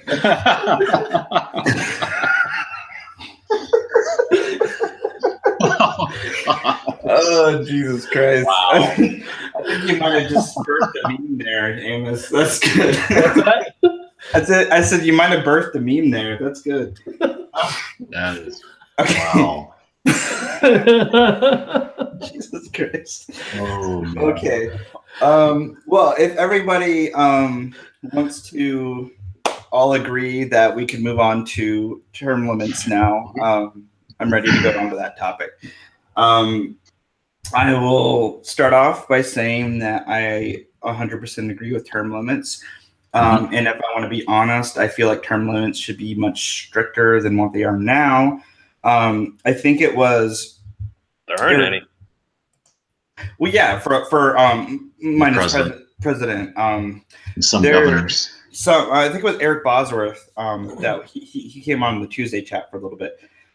There was a discussion because in the Twitter chat he had talked about there was a thing he had where you could go between Senate and Congress and president, and you can divide up over a certain number of years, you could have so many years in office or something like that. I can't remember what the exact numbers were, but I want to say, if I'm going to be just as vague as possible, I think that was pretty much what it was. And I'm going to get the numbers wrong here, but say in a 10-year time frame, you could serve 4 to 5 years in office or something like that. So say those 10 years pass, you can go back into office for another 5 years or something like that, which I think is actually really interesting because that gives a person the opportunity to grow and stay out of office for a while, be in the real world, actually exist as a person, unlike Bernie Sanders. And so you would end up with another Jerry Brown in California. Oh, fuck Jerry Brown. Fuck him. California Morales.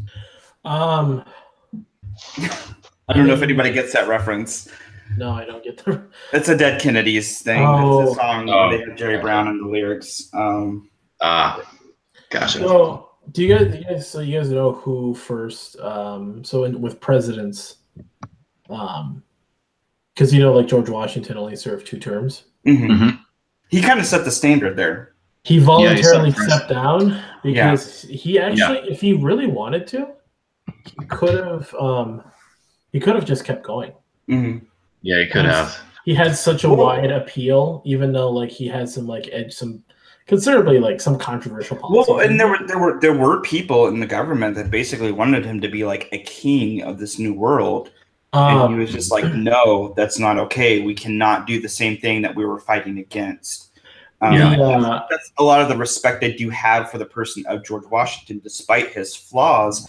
He could have very easily become king of this of America. He had the power he had. I mean, on one hand, the executive branch didn't have anywhere near the power they have today. No, of course not. However, they could have though. However, because the powers were still kind of being worked out, basically, this is still the test drive of the Constitution. There were instances where he could have exerted power to go against the Constitution. Yeah, and not just the Constitution itself, but also a lot of the spirit of the Constitution. Mm-hmm. So the idea, trying to divide power, trying to limit the power of the government and protect the people from the government. I think there was militias that sort of had little uprisings in some of the states. Yeah. And he could have gone in and squashed them, and possibly even temporarily or indefinitely suspended the Second Amendment. Yeah, he could have done anything he wanted, to be honest. And honestly, I do believe, at least maybe during his first term, if nothing else, there's not a lot that he couldn't have just said, this is the way it's going to be, and there wouldn't have been a lot of people to say, no, it can't do that. There's no real examples, right? Yeah, there's no examples. I mean, the Constitution was defined, but still.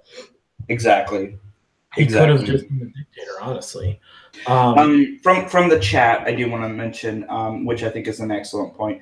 Madness says there should be term limits, but he feels like the question is how much the term limit is really highly debatable. I've thought about this before, and I would say 12 years for both senators and representatives. So do you feel like that can be divided, or is that just a solid 12? Yeah, 6 terms for reps, and then 2 terms for senators. I mean, that's 12 years in the government.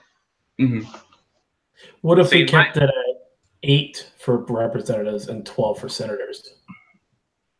No, well, okay. When you say that, Amos, I do want to jump in. When you say when you're capping one or the other, does that mean a total? But can somebody serve that term limit in Senate and then go serve that exact same limit in Congress? Just to throw it out there. Say the term limit for Congress is 8 years. Say the term limit for Senate is 8 years. I would say if you've done one, then you shouldn't be allowed to do the other. Mm-hmm. I would say no. But you can only become president, or that's it. Okay, because that was actually the exact question I was going to jump into, Amos. Unless you do 1 term as a senator and 3 terms as a congressman, that's 6 and 6. Yeah, that's still 12 years. But what Amos said, I feel like is a great, because that was actually the point I wanted to jump into was, does your limits as a congressman or as a senator bleed into your potential to be the president? No, because so many presidents were former senators or congressmen. Yeah, or governors. Once you're president, I'd say you're done. Okay, right. And what do you think? 1 term or 2 terms for president? 2 terms, but if you serve 1 and try to run for re-election and you lose, can't come back. Can't come back. Okay, that's fair. I think that's fair. Someone's actually done that though. I would actually argue against that, Amos. I do think Robert Cleveland did that. He served 1, he lost his re-election bid, and came back and won the next election. Yeah, I would actually like what to build off what Mike was saying and to argue against Amos. If nothing else, just to be devil's advocate. I would say that I do think it would be fair if you're going to set a term limit. I don't think it should be a one and done thing. If you don't win re-election, if you're going to have, say, you get to serve 8 years as president and that's all you can serve, it doesn't have to be 8 years consecutive. or if you're going to serve like say we cap out a congressman at 8 years, it shouldn't necessarily be 8 years consecutive. If they don't win re-election, or maybe they like spend like fucking 12 years in the real world and then come back, and I would actually invite somebody like that. I'd be like, hey, this person has some real world experience. This isn't Bernie Sanders we're talking about. This is somebody who's held a real job. So this is, come on, like let's I actually think it might be interesting to break up consecutive terms.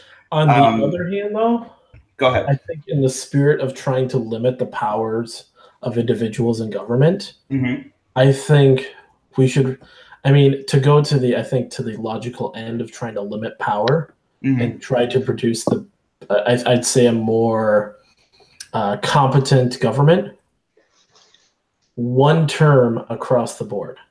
Okay. So one term for reps, one term for senators, and one term for presidents. Now, I would argue. I understand. Just swap them out every 2 It's not, okay, I think Tim. I don't agree with that. Yeah. Tim, did you agree? Did somebody say they did agree, or was it all? I say I don't agree.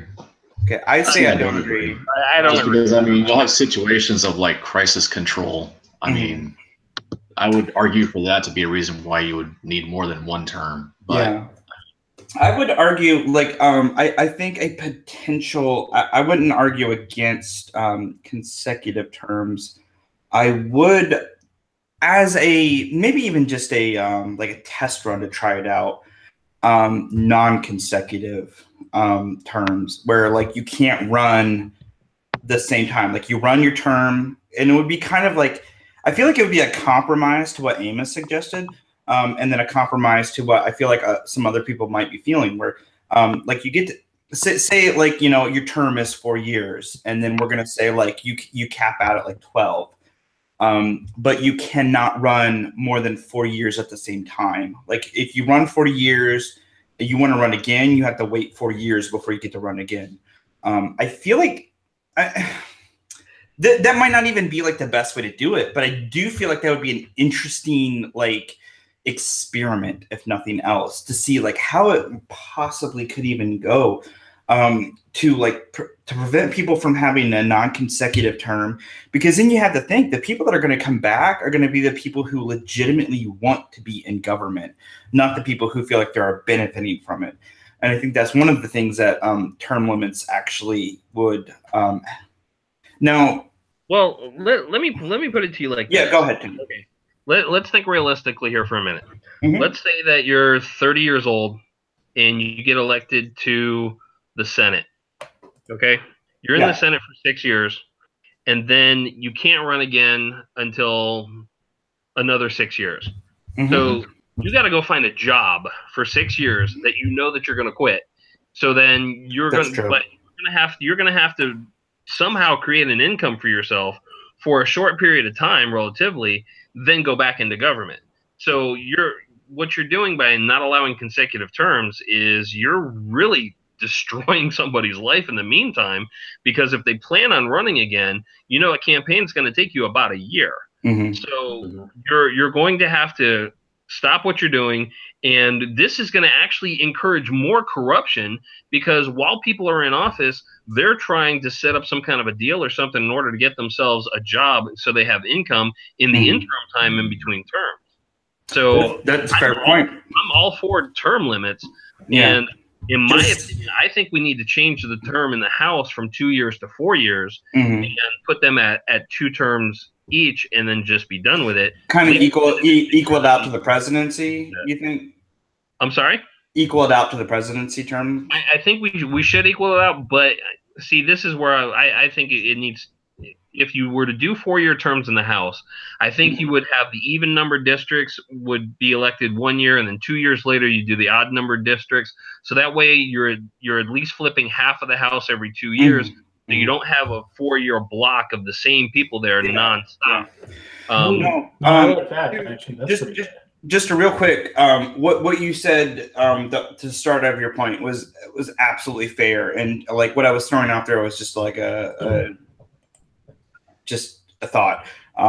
that's an extremely fair counterpoint. I actually 100% agree with that. I do think if we did try to break up the consecutive terms, that could lead to corruption and stuff like that. That's an extremely fair point that you brought up, Tim.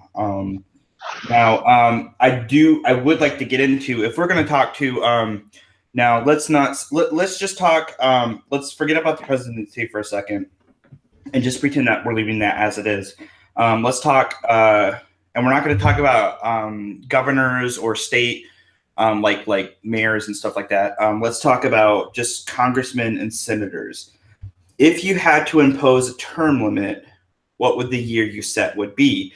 Now, Tim threw out 4 years. I would echo that as a good, solid run for a politician in a position of the senator or congressman. I think that is a fair amount of time. Because like Magnus was throwing out in the thing, like what should it be? Should it be 2, 4, 6, 7? You know, like what are the years we're talking about if we're going to impose term limits? And what are the years and what is the justification for the years is I think is something we should get into, because I would throw out 4 because I think like if we can look back on our presidency run, now take out the fact that it's unfair that it's just been 2 parties for most of the time, or at least in the past, like that anybody can remember. Let's take out that and just maybe throw in the fact that we're going to have some more parties involved. I do feel like 4 years, a term, 8 years total is a fair amount to, like, if you're going to be in government, that's a fair amount to get in, try to get what you want to get done, call it quits, go on with your life, let somebody else come in and take up that mantle. So I want to hear from everyone else, what for just when we're talking about congressmen and Senate, and if you feel like you have a different time for each, go ahead and throw that out there. But what you feel like your year limit would be, like terms, total, and why. Amos, I want you to go first. Now that you're actually presenting all this, I'm thinking probably be best to keep them all at 4. So senator, and instead of 6, doing 4. Mm-hmm. And then you offset each election by 2 years.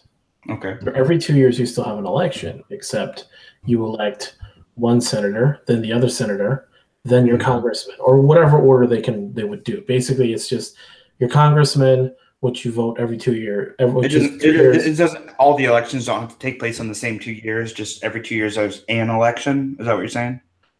Correct. So.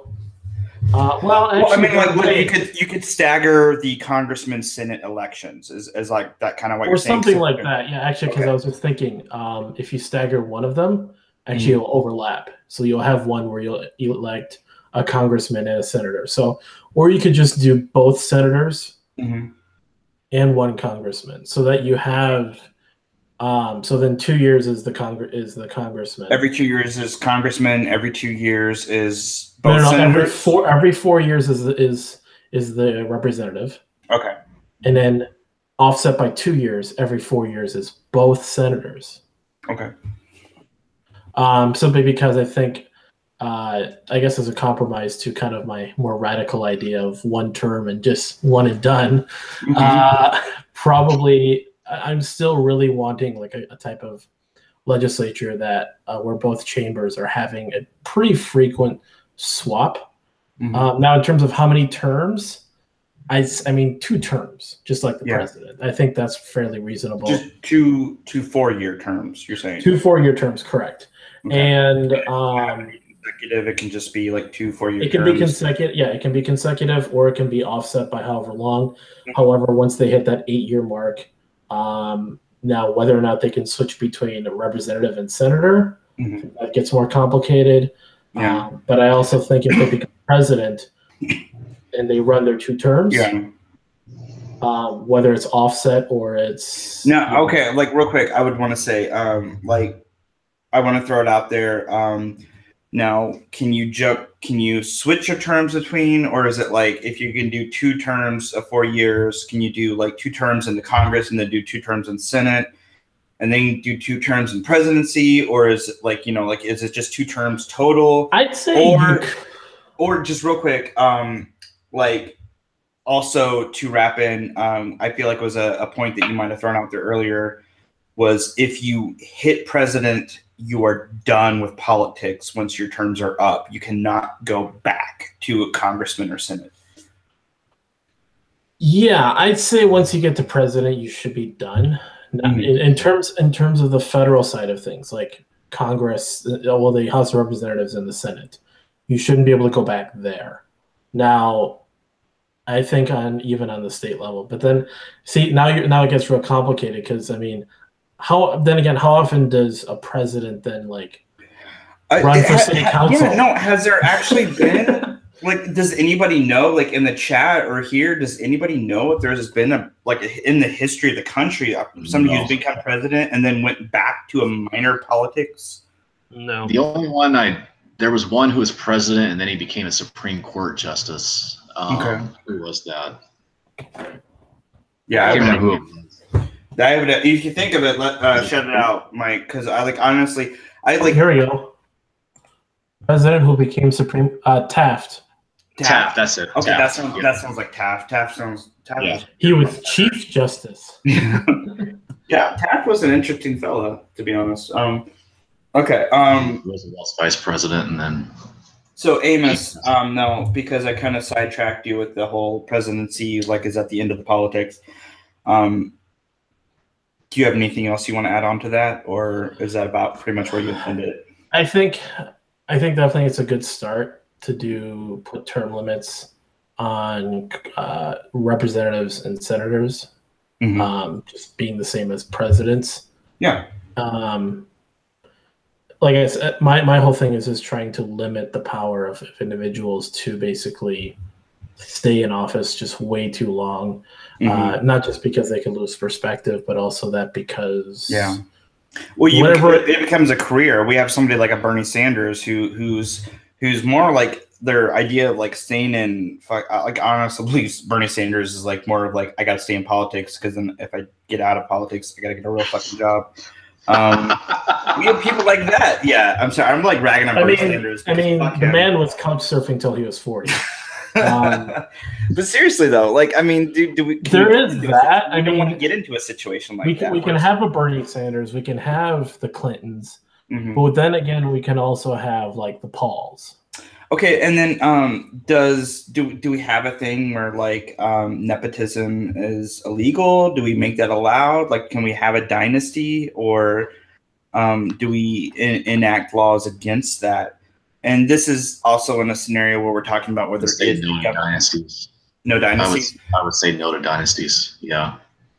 So if you're the son of somebody who's been president, you don't get to run for president, or how far down do we? I think what my Amos might be getting at. How far down do we drag that? Like, if you were a congressman, you don't get to be if your dad was a congressman, you don't get to be a congressman. If your dad was a fucking I don't know what is the like a really low, like not mayor, what is it? City council. City council, thank you. If your dad was a council member, you don't get to be a council member. How far down do we take the anti-nepotism angle? Well, then again, where do we draw the line? Like, what if we're cousins and we both run? That's something I feel like. I feel like nepotism. If it's an obvious, like, if you're only getting to office because like you're getting, like, if it's a nepotism thing where you're getting the office because of your dad or your mom or whatever, then yeah, that's not okay. But I feel like the possibility of a dynasty is not necessarily a negative. I do feel like that's on the voters to prevent that from happening. Yeah, exactly. Yeah, it's not too hard to figure, hey, this guy was president, now his wife is running for president. Right, yeah. I mean, we got Hillary away from that. And that's another thing. Can husband and wife switch? Right, that's a good one too. Okay, so Amos, if you're done. What if you remarried? That's a good one too. Amos, if you real I'm quick, just kidding. real quick. Before I let Mike jump in on what he feels like a good term limit thing is, and then I'll turn it over to Tim after that. Madness threw something out there that I thought was interesting. Was if say like somebody running for office makes a certain number of political promises, and during their time in office they do not meet a percentage of those promises, do they get to run for office again? That is a very interesting concept for politics. I would love to hear what everybody has, because it's a very like, I feel like it's a very like iffy area of like, it's very subjective. Yes. I would say, yeah, let them run. Let the voters decide, just like what Tim said about. I would agree with what Mike said. Let the voters decide. But like, you know, there could, because what Amos said, like it's subjective, because there could be a thing of like, you made a promise, but it's not necessarily your fault if you don't meet certain promises. Like you could get blockaded in certain areas, and not meeting certain promises aren't necessarily your fault. Well, but then people would argue that like you had to have made the attempt to, or things I would argue that their voting record would reflect on that. If they had voted for the things that they said that they wanted to do while in Congress, so you know, that would reflect on it. And if they to pay for the wall. Yeah. To piggyback off of that, Mike, could we say that your voting record has to reflect your campaign promises for you to be allowed to? Could we possibly implement a regulation like that you have to, your voting record at least have to I would say okay. I would say let them run for re-election anyway. But I was saying, like, you know, let the voters decide. You know, like that person's. I was saying that person's voting record would reflect if they were at least making that attempt to try to, you know, make their promises come to fruition, like they say when they campaigned. Yeah. But I mean, yeah, let them run for re-election and then let the voters decide on that. That's Amos, real quick, what do you mean by compulsory voting? Everyone has to vote. Everyone has. I'm totally against that. 100% against that. No. Just a thought. I'm not serious on it. No. It's a good thought to throw out there. I'm like 100% against that, because I think compulsory voting. A lot of people who stay home say they stay home because they don't like the choices presented. Yeah, and you're kind of forcing somebody into a choice that they might not necessarily want to make. Tim, I didn't hear you pitch in on that. If you got an idea. What about the compulsory voting? Compulsory voting, yeah. I think it's a horrible idea. Okay. For two reasons. First, you're forcing somebody to do something, and I don't agree with that at all. And secondly, you've got this problem with people that vote straight down a party line anyway, that don't pay any attention to the candidates whatsoever, and they're just going to vote straight down a party line. So if you have compulsory voting, then basically whatever party has the most people registered under that party is just going to win. Yeah. That's true. That's very true. Something from the chat, too, that Madness brought up that gave me the reminded me of something that I'm actually heavily in favor of, is there being an option on every single poll of none of the above, which means that if none of the above gets the majority of votes, nobody takes that office. Whether it's the president, whether it's the governor, whether it's whatever, if the parties cannot produce a viable candidate and the majority of the population says we do not want any of these candidates, that none of those candidates can take the office, and then we maybe have to have a re-election with different candidates, or we can figure out what goes on from there. So who's president during that time? Well, I think that's the big thing we have to talk, even suggest is like what does whoever is currently president continue to be president? Does somebody like, do we have an interim president or an interim congressman or an interim governor or an interim mayor? How do we handle that situation? But also, just is it like, because I do feel like it would be the will of the voters that none of these candidates are viable. We need somebody else. I do feel like that is an option that is the will of the voters, is saying, because like there have been so many elections where I would have, like, if it was an option, I would have went in and voted none of the above. like if that actually counted for a vote. Because I'm like, hell yeah, none of these fuckers deserve to be president. Or congressman or senator or whatever. So much. Because like honestly, like when it came, I think of like the last time I voted for president. I mean, I voted for Gary Johnson, but I remember going in there and there were, you know, because the big thing you're on your mind is like voting for the president, and then there's all these minor elections that you have to worry about: Senate, congressman, mayor, councilman, and shit for your fucking city you didn't even think about that was like going on. Commissioner. Yeah, right. Like there's so much shit you didn't even realize. And then like, you know, like for me, I'm going in as a libertarian, and then I'm like, okay, I'll vote for the libertarian. Oh, there's no libertarian option. I can't not vote. Like, what the hell do I do? You know, like there's all those kind of, you know, like you can't just skip it or you can try to write in or something, but then you might as well just not even vote on that one. It's just one of those things. Like, would like, and just let's for a second pretend that the like what Amos brought up, which is an excellent question of who takes the place during that time. Let's just pretend that that's like somehow solved. If you were going down on your ballot and like who was running for that office, none of the people on that list met your requirements or felt like you represented you best. Would you vote? Would you feel like voting for none of the above is a viable vote?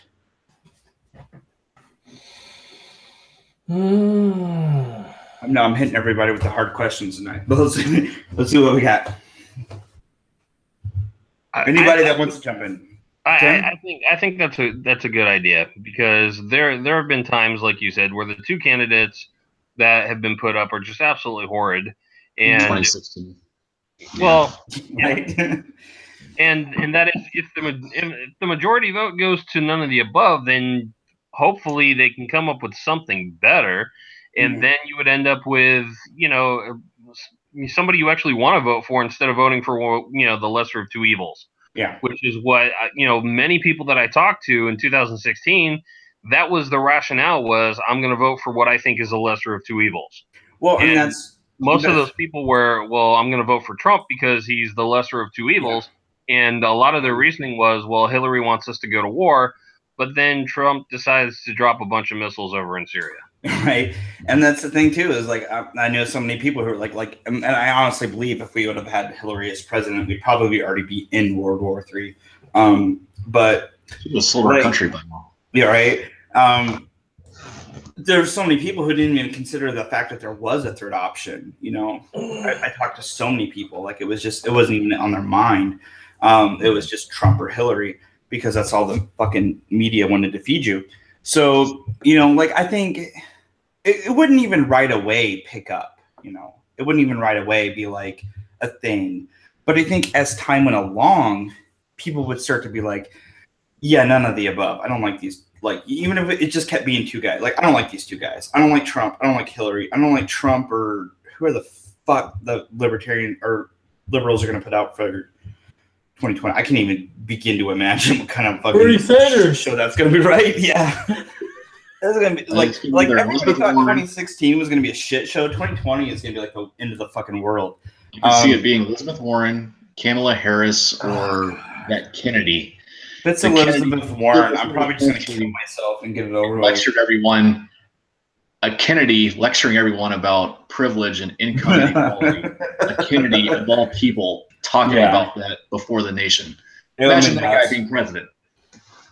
So, but I mean, like, I think over time, we would have like people who would start to realize that that is an option, and that we could get into a point where even if we sit in the rut of just the two parties, an actual viable third option would start to show that, hey, let's hit the reset button, two new candidates, kind of thing, you know.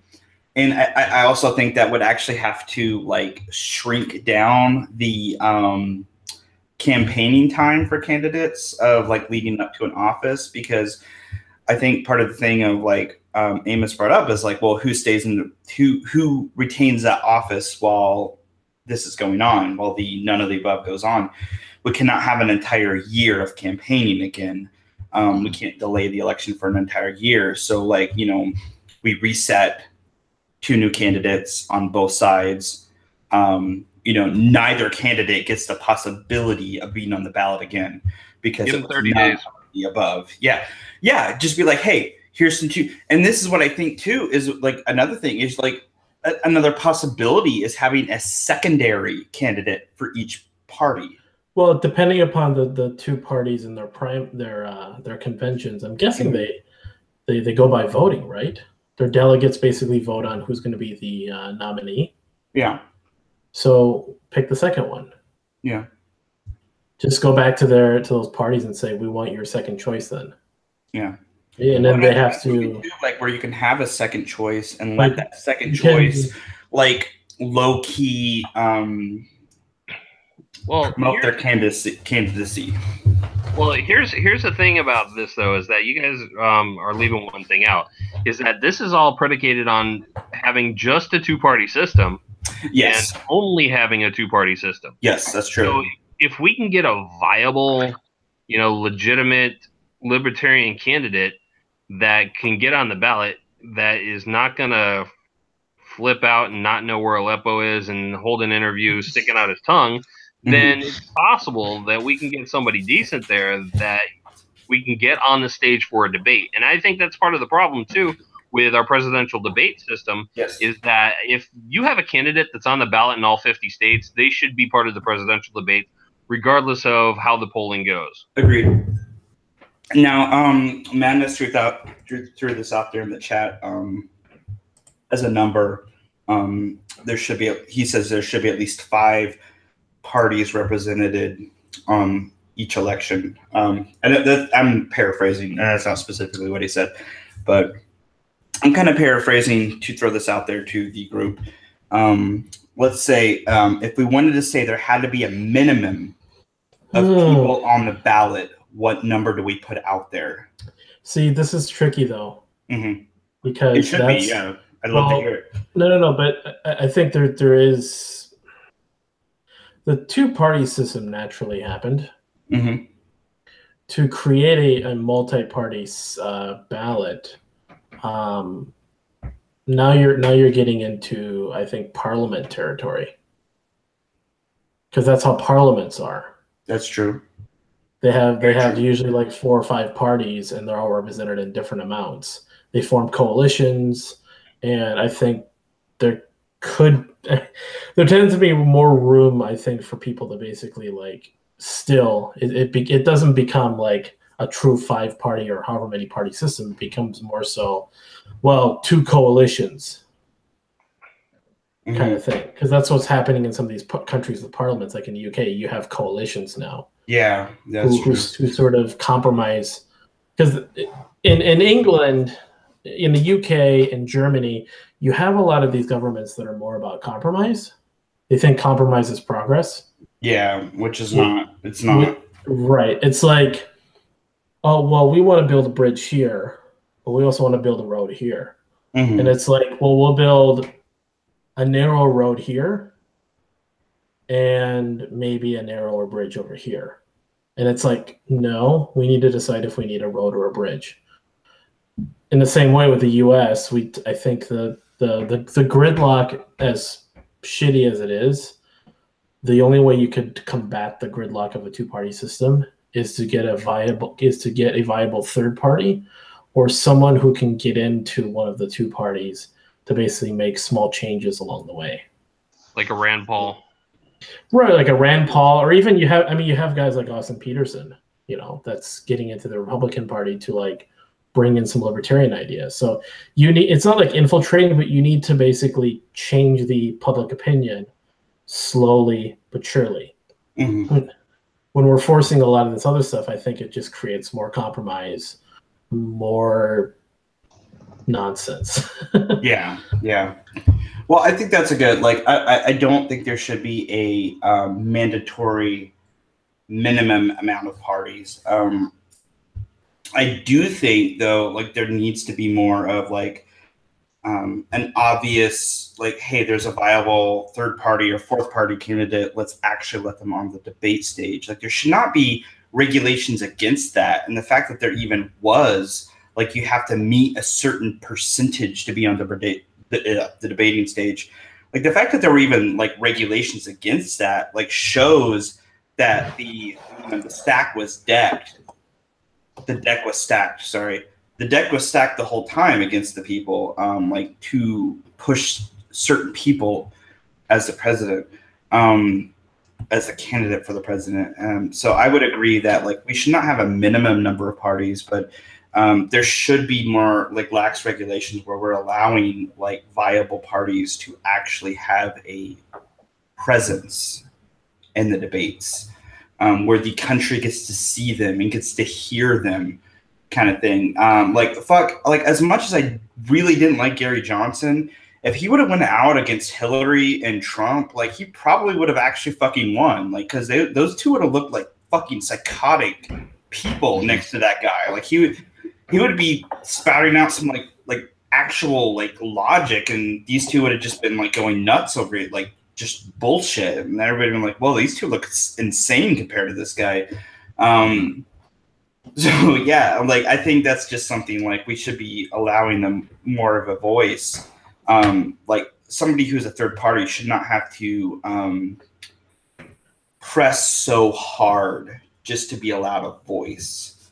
I think that's wrong. So there has been a third party candidate on the debate, hasn't there?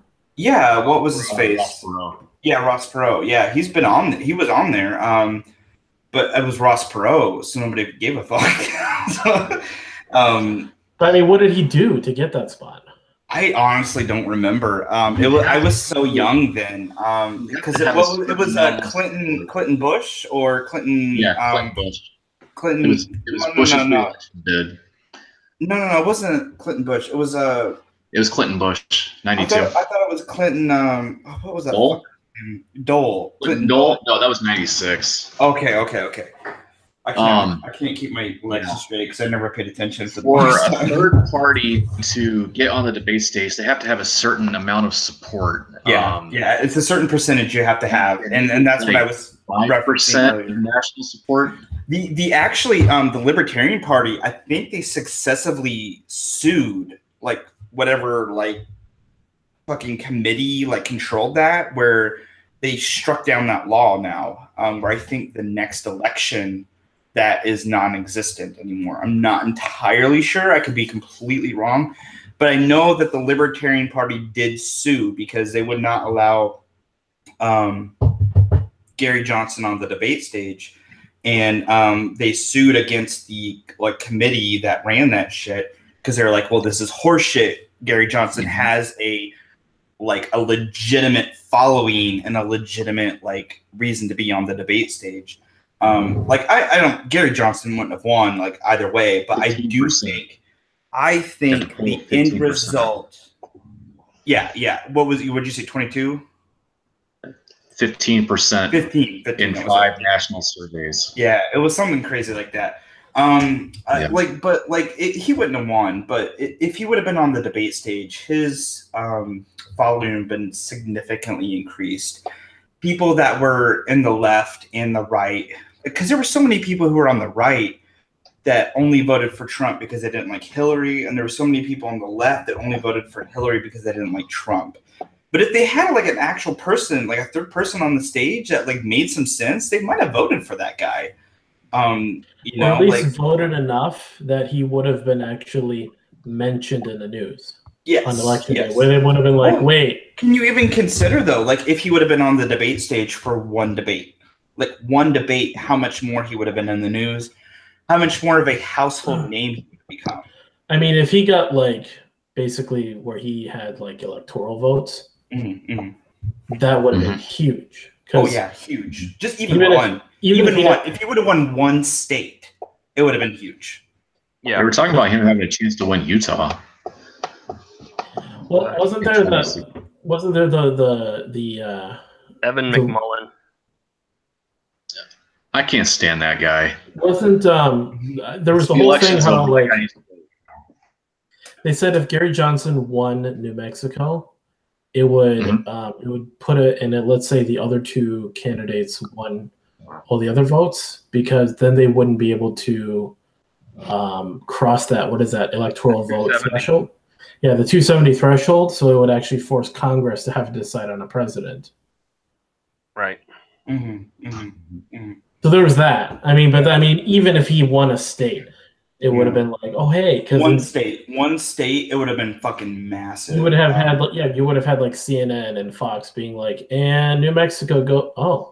Yeah, no, they would have to admit, like, hey, there's this actual third party guy. It's not like, red or blue, it's just like yellow. Right? Like, I don't even know what the color is. Like, I have no fucking clue what it would show up as. It'd be like the little hedgehog guy, and like they wouldn't know what to do. They wouldn't know what to fucking do. The news would lose their goddamn mind. By color, they'd probably just show yellow. Probably, yeah. Yeah. Okay. Guys, one thing that you're forgetting about, though, is before you even get to the presidential elections, they got to get through the primaries. And you have some states that have open primaries and some that are you can only vote down party lines in your primary election. And Missouri's like that. And what a lot of people are forgotten about is that there were a lot of news reports and interviews with people during the primaries where states that had open primaries, there were Democrats that were crossing over and voting for Trump because they thought he was so bad and he was going to lose. And there were actually people in Pennsylvania that had switched parties so that from Democrat to Republican so they could vote for Trump because they thought Hillary would beat him. And they actually on CNN did a town hall with people in Pennsylvania that switched parties to vote for Trump just for that specific reason because they thought Hillary was going to beat him. So you have to then ask the question, should we have open primaries in each state before the general election, or do we just allow people to vote within their parties in order to produce a candidate? And then, can people switch parties prior to the election? How much time are they allowed to switch parties? We put a cutoff point on that just so you don't have, people crossing over just so they can elect the worst possible candidate on one side in hopes that they can, have their candidate beat that person in the general. Well, just real quick to dive in. Sorry, Amos, to cut you off, but real quick to dive in. I do not agree with the idea that you even have to switch parties. One of the reasons I remain independent is because I can vote for whoever the fuck I want to vote for. Like when they go in and they ask that kind of shit, I'm just like, it doesn't fucking matter to me. I'm gonna vote for whoever I want to vote for. I do remember, one of my brothers, not Jason, one of the times he went to vote for, there was like a thing. It was still when they had like the actual push ballots, like you had to poke the hole in the thing. And he went to vote, and like he voted, like there was a thing at the beginning of the ballot of like whether you were Democrat or Republican. And he like hit the Republican thing, and then he like went through the vote, and then he didn't realize until afterwards that like the thing he hit at the beginning basically voted for Republican across the board because like that was his party. I was just like, it was I was really young when I even like heard about that. And I was like, that's fucking crazy. Like who gives a shit what your party is? You should be allowed to vote for whoever you want. Who cares? When you're going to the voting booth, you just vote. Like, who gives a fuck what your party is? You should not have to change your party. You should not have to fucking like actually enroll in a party or anything like that. It's insane. It's like, well, see, so you're advocating for open primaries, but see, yes. where I live here in Florida, though, is that when the primary is open, then you go to your polling station and they ask you Democrat or Republican, and they give you a ballot based on your party affiliation. Mm-hmm. So you're strictly just voting for whichever candidate you want to run for your party. And I'm like vehemently against that. I think that is so insane, and that's one of the reasons I specifically do not, as much as I feel like I identify myself as a libertarian, I do not enroll in the Libertarian Party because of stuff like that. I remain independent because shit like that. So see, here you can't vote in the primaries. See, here you can't vote in the primaries unless you're registered as a Democrat or a Republican because there's no ballot. That's so insane. What if? Go ahead. So, not to say political parties don't.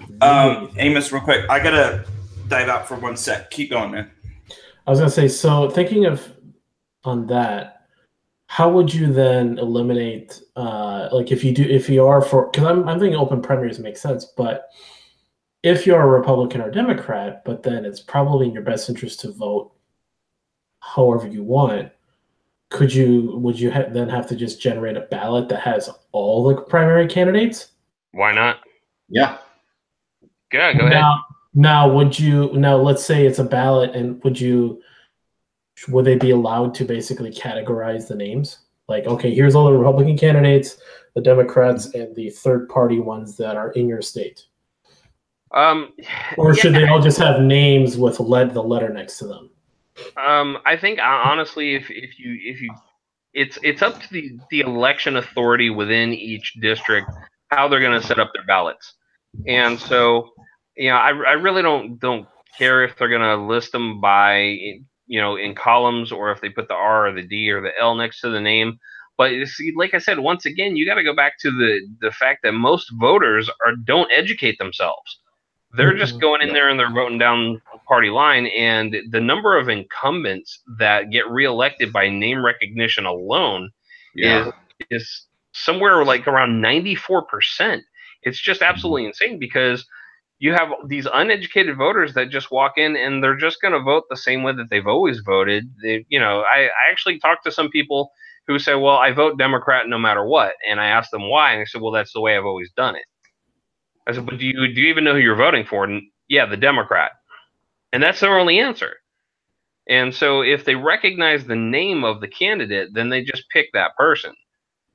So there's very little education on the side of most voters now. So that's part of the problem. Okay. I had on my phone a little bit. I was listening to some of it. I think I probably missed out like the last 30, 40 seconds of what Cody was saying. Or Tim, sorry. So I would say, first of all, I want to jump in and real quick and then say, yes, pretty much any major political party that produces a viable candidate should be listed on the primaries. Yes, it might get a little hectic, but if you know who you're going to vote for, you know who you're going to vote for. And then real quick to jump in on what Tim was saying, that I do feel like a lot of people, when they go into the voting booth, they have no fucking clue what they're about to do. There are probably a lot of people who think they're going to vote for specific people and then get in there and then end up voting completely differently because they just have no fucking clue what they're doing. Because to be honest, people are stupid. So it's just the way it is. But right. Yeah, people are just retarded. So it just happens, I'm sorry, not to insult my brother, but he had no idea he was voting Republican across the board. He didn't know that because there's a lot of things they don't tell you about this stuff. For the average voter, a lot of people don't know about a lot of this stuff. They don't know about these intricacies that we're talking about right now, which I think is good to go into because if nothing else, it serves as a somewhat of an education for people that look. For the average voter, there are certain things you do not realize how the voting process works.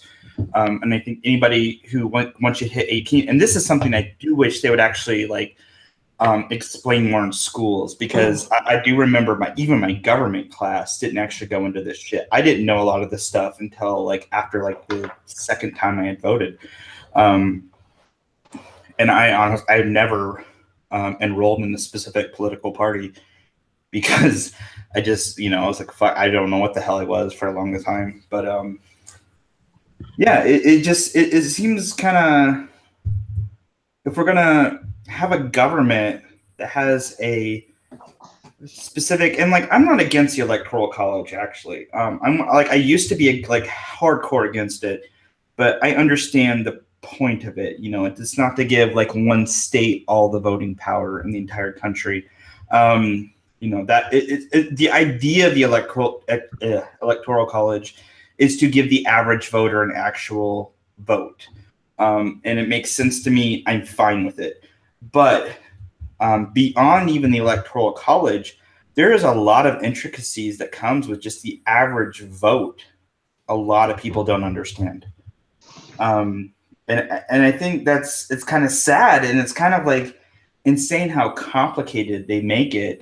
And I'm not sure if there's even like any kind of like insidiousness behind it, you know, of like, let's make it complicated so like it's more simplistic for us. You know, I don't know.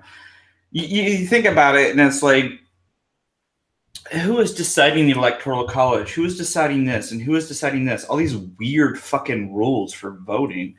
You know, it seems really bizarre when you think about it. And that's one of the reasons I just don't trust voting in general, to be honest. What if the entire country just said fuck voting in 2020? I would love that. I would love that. I honestly live for the day when everybody just stops fucking voting. It would be great. I mean, if literally only like what is it? Because it's usually what's like 30-some% turnout. Mm-hmm. Oh, it's so low. What if like less than 1% turnout? Yeah, no, like because one of the things I always hear from like liberals, and I always hear it from liberals more than the other because they're all salty about the fact that Trump won. But they're always like, the majority of the country voted for Hillary, you know, because she won the popular vote. And I'm like, you realize if you want to go by the percentages, Hillary won a quarter of the vote. The majority of the entire country voted for fucking nobody. Not only that, if you want to go by county, I mean, Trump won more counties than Hillary did across the country. Oh, yeah, yeah. I mean, like, if you really want to go into it, like, and this goes back to the fact of, like, why I believe the Electoral College should exist. Trump won the fucking majority vote. I don't care if he won the majority number vote. He won the majority vote with the Electoral College. No. I mean, it's not... Like, it's not one national election. This is what people don't get. It's not one national election. I mean, it's 51 separate elections. And people in different states vote for different things. Democrats in, say, Wisconsin aren't voting for the same as Democrats in Massachusetts or California. Agreed. Republicans in Florida are not voting for the same thing as Republicans in Oklahoma. Everybody has different issues that they vote for, first of all. And that's why, I mean, that's really why it's by state, because, I mean, everybody in different states votes for different things. You're not voting for someone just because of their platform. It's certain things on the platform. Well, we would like to believe that, at least. I feel like some people are voting for the party line hardcore, but now I can't stand that. I do feel like if nothing else, the 2016 election was a like fucking testament to the idea of voting against a party rather for a party. I've talked to so many people who only voted for Trump because they didn't like Hillary and vice versa. And like, this is the thing, like, because I talked to somebody and she was like, I voted for Hillary, you know, and I didn't feel okay about it. And then me and my wife are like, well, we voted for Gary Johnson. We feel fine. Like, it doesn't hurt us at all. I don't give a fuck. He didn't win. I don't feel gross at all, you know? Like, I voted for who I felt like actually should be the president, who I felt most aligned with my actual political beliefs. I didn't vote against anybody. And I do feel like that's a problem we have in the country when it comes to voting. And I know we've gotten like way off the line, fucking way away from term limits, but I feel like this is an important discussion to have. Like we get into this, like, I mean, we had like fucking, like, what, Jesus Christ, Bush versus Kerry. That was like a fucking no-brainer. Everybody's going to vote for Bush. Kerry's an idiot. Like Obama versus McCain. Who's going to vote for McCain? Fucking Obama versus Romney, and I voted for Romney, and I feel stupid about it, but I voted for Romney. But who the hell thought fucking the guy that lost to Obama was gonna win the election? It's fucking retarded. Like, just these, like, who they put in the fucking, like, main two candidates spots is always the most insane choices. Fucking Trump and Hillary, like, who in their right mind thought those are the two best candidates? It is insane. And like, this is what our country is doing. Like, we're so far in the two-party mindset that it has to be one or the other. And then we're forgetting, like, fuck, what was her face that ran for the Green Party? Jill Stein. Thank you, Tim. Yeah. Jill Stein, like fuck her, but she should have been on the ballot. She should have been more present in the run. She should have been. I do agree with that. I do think, though, if Bernie Sanders would have just fucked off and actually ran for the Green Party would have been more present. But no, he had to be fucking Bernie Sanders. But here's so forget the compulsory vote crazy idea. Mm-hmm. What if you had to like win by a true majority? Are you talking like the actual like legitimate, not what like fuck electoral college, like legitimate majority vote? No, not that. Okay. Basically, if there is, because what was it, like 30% of the population actually votes or something? Oh, are you saying like this like kind of true voter turnout? Are you saying this harkens back to my none of the above idea that if the majority of the people don't vote, or yeah, because the majority of the people don't vote. But that's not going to change, though. No. I mean, would it then? Could there be like by creating a way of voting that way? Would it give people an incentive to be like, okay, either we're going to keep coming around and never have a real president and no change action? So I guess it incentivizes wanting to be at least somewhat informed. That if people are just going to vote party lines, at least they'll get out and vote. Versus. How about this as an idea? Why don't we vote on Saturday instead of Tuesday? That's a good idea. That's a really good point. or make that Tuesday a holiday. Well, I mean, think about it though. The reason why people were voting on Tuesday is because Monday was the travel day to get to the polling station, and then you were to vote on Tuesday and then travel back. Things have changed since then.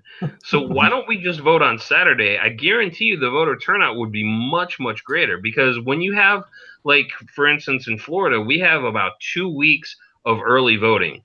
And every time my wife and I go to vote, and, let me put it another way. When I go to vote and I tell her what to vote for, according to Hillary, then we go on a Saturday. And on Saturday, there's a library that we vote at, and the line is around the block because people have the time to do it. Now, I think it's New York State that they don't have early voting, so they have to do all of their voting on a Tuesday. And when most people are working or they're busy and you have your daily life that you have to live, Tuesday is not the ideal time to vote. So let's move to a Saturday and have polling stations. And here's another. Or even what if you had like a week-long voting period? Well, real quick, what did Amos say? What if you had a week-long voting period? A week-long voting, like not a specific day, just any time during the week? Yeah, you basically have a Monday, you have a Sunday through Saturday. Yeah, what would you say to that, Tim? I don't have a problem with that, because like I said, right now in Florida, we have early voting where we vote for like 2 weeks ahead of the election. So, no, I think week. I don't think it should be a week long. It should be like 2 fucking weeks. Like, just give people time to go out and fucking vote. But I mean, people be like, hey, like not everybody's gonna vote today. Nah, I'm gonna go vote on Friday when I'm off work. Right. Like, well, yeah. I mean, you think about it though. I'm like, I'm not gonna be like, I'm gonna be. No, I am gonna be. Like really shitty here for a second, but if we're talking about going during the weekday, it's gonna be the people that don't have fucking jobs, and so liberals are gonna win every time. There you go. Oh man! Hey, well, let me go back to something that Mitt Romney said, and he was absolutely correct. When he lost, he said, you can't compete with Santa Claus.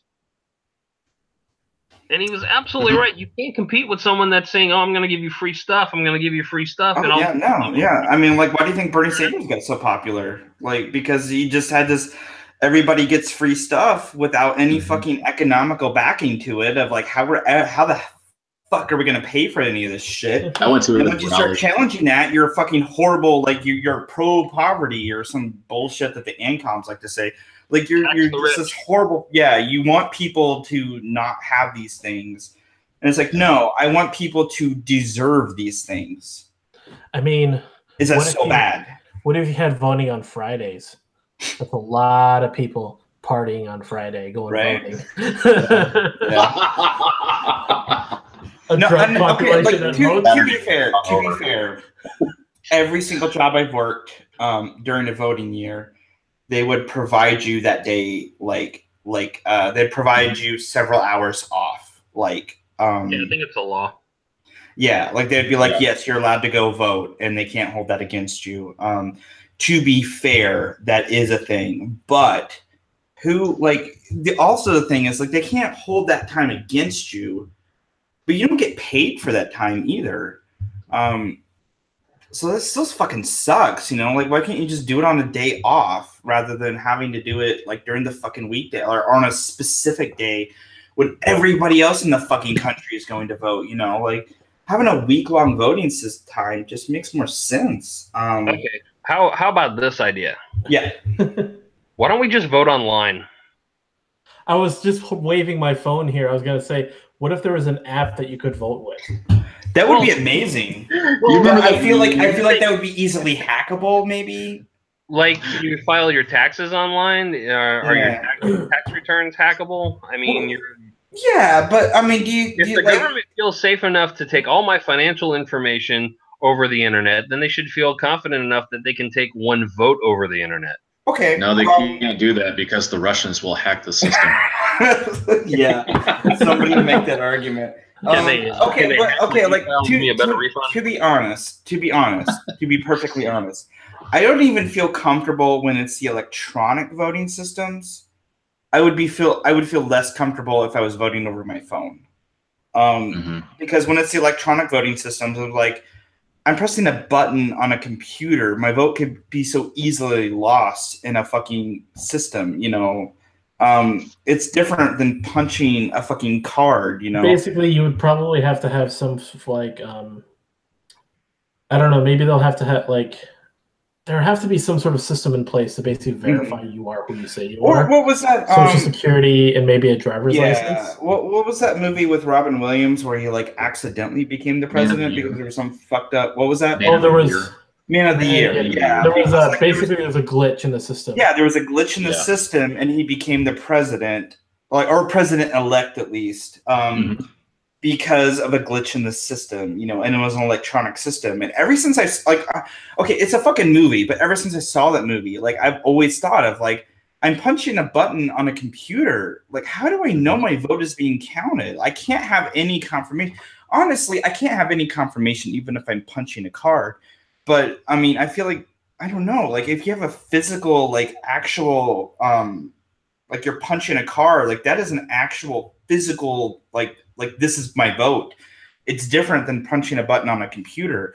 To be honest, I would feel so much less comfortable. Like, if I had the choice between going to a physical place and voting on my phone, I would go to the physical place and voting. That's my own paranoia. I can't speak for the average voter, but you know, I just don't trust shit like that, I guess. I don't trust the fucking government in general. So, like, why am I going to trust how they're going to let me vote? I guess. I don't know. How about this? Since we're talking about term limits, we are. We were at one point. I would say, you know, as far as, you know, getting people to vote responsibly, I mean, wouldn't term limits kind of do that for you? I mean, because if there's, you know, going to be new people running for a seat in Congress, you know, would that encourage people to, you know, learn more about the people, or like, would they still vote along party lines and just vote for the Democrat because they're a Democrat, or vote for the Republican because they're a Republican? Yeah, that's a great point, Mike. What you brought up, I think that's an excellent point. If we had more stricter term limits, I feel like the less frequent you have the same candidate in office, the more likely you are to actually look into that candidate and just vote along party lines. So I do think that is an actual, like, positive. That's a pro in the column of term limits. It does encourage the average voter to actually look into who the fuck you're voting for, not just voting the party line, because I feel like a lot of people just vote the party line, and it's easier when it's just the same guy running for office. But it might be different if it's a different guy running for office. And that's not even like something I feel like that would change overnight. I feel like that's something that would change gradually. You know, it would be a gradual change. People would start noticing like, okay, who is this guy that's representing me?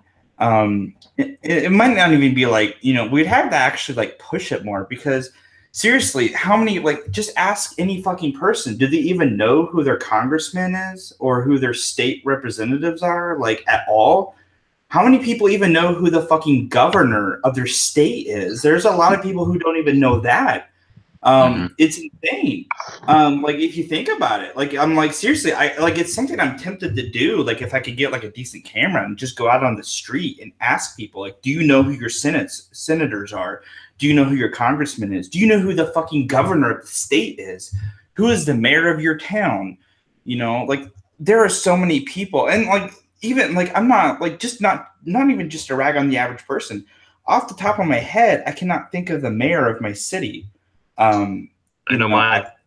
Yeah, like but yeah, for me, just me, the guy who's fucking ragging on this, I should know that. You know, I should know this. It's something you it kind of passes from your mind, you know, and then like when you kind of get into this like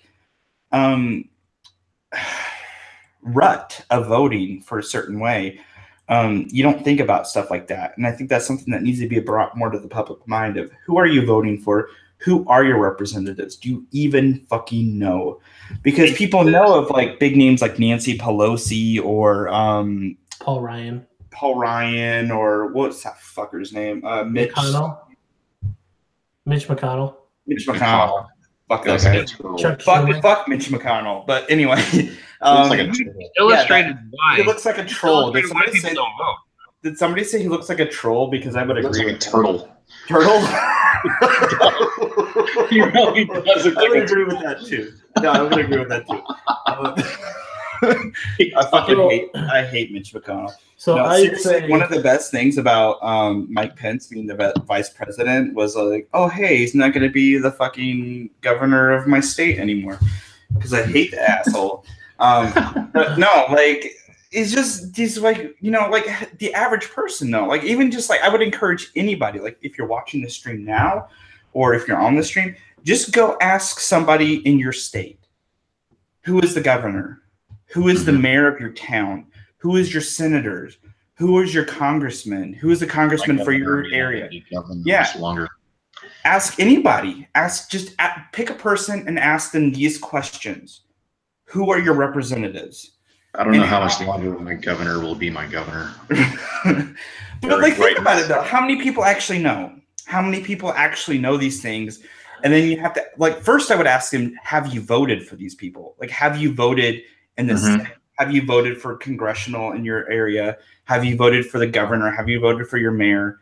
Ask them the questions like that. And if they say yes to any of that, ask them who it is and how many people would actually know that. Like, if I can get a decent camera sometime, I will go onto the streets of Indianapolis and ask people. Like, and I'm guaranteeing like a very small fraction of people would have any fucking clue what I'm even talking about. You know, and that's for me from Indiana, and I'm sure just any fucking state, though. Pick a state where you're from, ask people. And this is just you personally ask somebody you know. And I'm asking my viewers to do this. I'm asking people on the stream to do this. Go to somebody you know in your state. And it doesn't matter what their fucking politics are. Just ask them if they even have an idea of who their representatives are. And if ask them first if they have voted. And if they still don't know who their representatives are, that is indicative of the entire like problem we are having in the United States right now. Of people have no fucking clue who they're voting for. They're just voting. It's insane.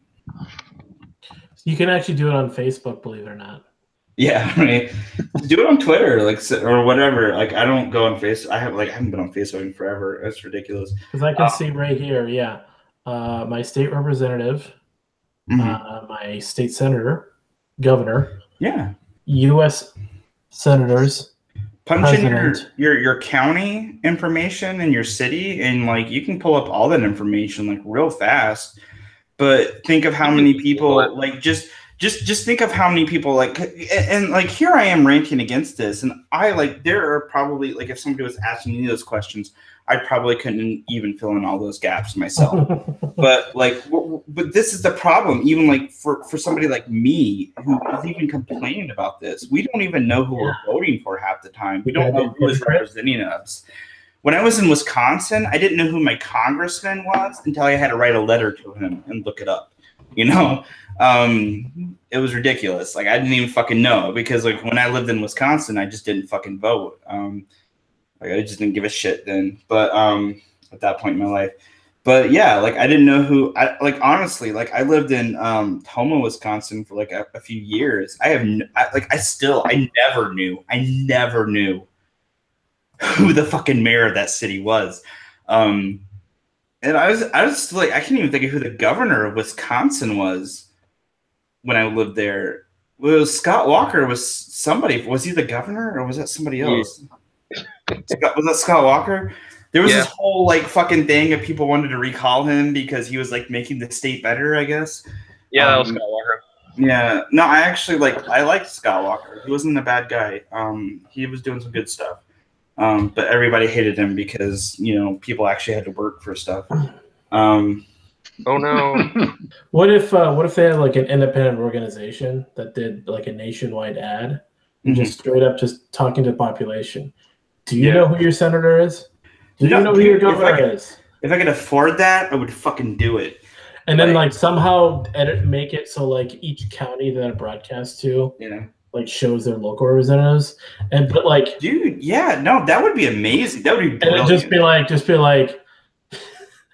I mean, obviously this wouldn't work. The FCC would blow up, but you'd be like, "You're all a bunch of fucking idiots if you're just gonna vote. You're just gonna vote on party lines." I'm gonna try to go like public access and see how like far I can get away with, or something like that. Like just fucking. Oh, just like there's a guy that's on the TV, just like you all are a bunch of beeping idiots who can't even. Don't even know anything about politics. You just vote party lines and vote for the lesser evil. You made me spit like liquid all over my face, Amos. Just have an ad that just literally shits on the entire voting system and how uninformed voters are. Uninformedvoters.com. I want to see if that's like not taken and fucking like. And then you just have this guy you got to have like probably some comedian, but like is smart enough to be like, you know, like. Doesn't just was it Penn Jillette? Have Penn Jillette do the commercial. Yeah, that would be amazing. He would do something like that, I bet too. He's libertarian, actually. Well, yeah, but I mean, he would just sit there and be like, you know, like, do you even know who even represents you in any degree? Like, do you know who your city hall? You know, who's there? Who's this? Who's that? And then just be like. Seriously, get informed. Now, Penn Jillette or God, who's a good libertarian? And then just like look at the screen and be like, Kurt Russell would be good. Just look at he'll like look into the camera and be like, no matter who you are, whether you like Trump or not, it's your fault. He's like, I don't care who's watching this. Right. If you don't even know who your senator is, I think I would rather have that coming from Kurt Russell than Penn Jillette, to be honest. Kurt Russell's a badass. Like I don't care how old he gets. Yeah. He's gonna be a badass when he's rotting in his grave. He's fucking awesome. But they'll look in the camera and just be like, I don't care who you think you are. Like if you don't even know who your senators are, you can't bitch about or not bitch about Trump. Like just. Uninformedvoter.com is not currently taken as a domain name. Just in case anybody gets the idea. That's totally up for grabs right now. It's for sale. Beautiful. Dude, if I wasn't already paying for a website, I would totally do that. I'm already paying for the Sarcasm Liberty one, but yeah, just like buy the domain name. Yeah. Find the right people and just be like, I want you to do this. I'll say the domain name for $5.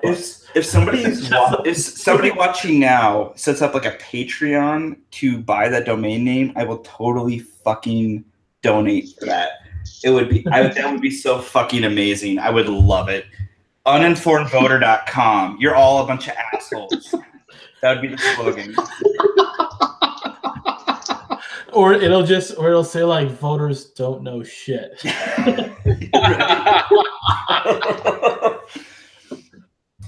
Oh, that would be so amazing. I hope somebody does that. That would be awesome. If somebody did that because of this stream, if somebody did that because of this stream, like I feel like my life would be accomplished. I could die happy.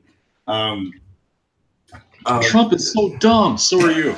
Yes. Are you a dumbass? Oh my god, that's an amazing idea. I really hope somebody does that. Like seriously, if somebody like sends me a link to a Patreon where you're raising, or a GoFundMe or some shit like that where you're raising money to buy the domain name, I will 100% donate to that. No fucking joke. I will donate to that cause. That be awesome. Sarcasm_liberty on Twitter. Message me. I will. My DMs are open. Message me. I will donate to that cause. If you just want to hit on voters everywhere, I would love it. Uninformedvoter.com. Dude, seriously, like I'm seriously attempted to like start saving up money to fucking buy that domain name for just a year. Just a year of like whenever the next presidential election is at least, and just be like, you're all assholes. Like you're stupid. Just one big banner. You have to create some sort of a thing. I don't know if there'd be a way like it would trace your IP address. Probably. Not like broadcast, but it would trace it and like try to figure, okay, if you're in this IP address, you have these representatives. It's like, do you even know? Well, it'll say, do you even know who these fuckers are? Typically, a lot of like some websites, because I have run some websites in the past, some websites will actually give you like stats of like what. It won't give you a specific IP address, but it'll actually give you like a location in the country down to the state, at least I believe, and like some other places of the world. So like if it was in the US, I think you could get down to the state actually, where you could be like, you know, you're an asshole because you voted for these people. No, god damn, that would be so amazing. I want to do that so bad. Somebody do that, seriously. I will support the shit out of that. That would be amazing. I will like share that GoFundMe or whatever it is, like all over the fucking place, everywhere I can in my entire life. I would like walk around with a shirt printed on it. It's like uninformedvoter.com. I can't tell you how bad I want to do that now. That's amazing. All right. I think we shit on the average voter enough, right?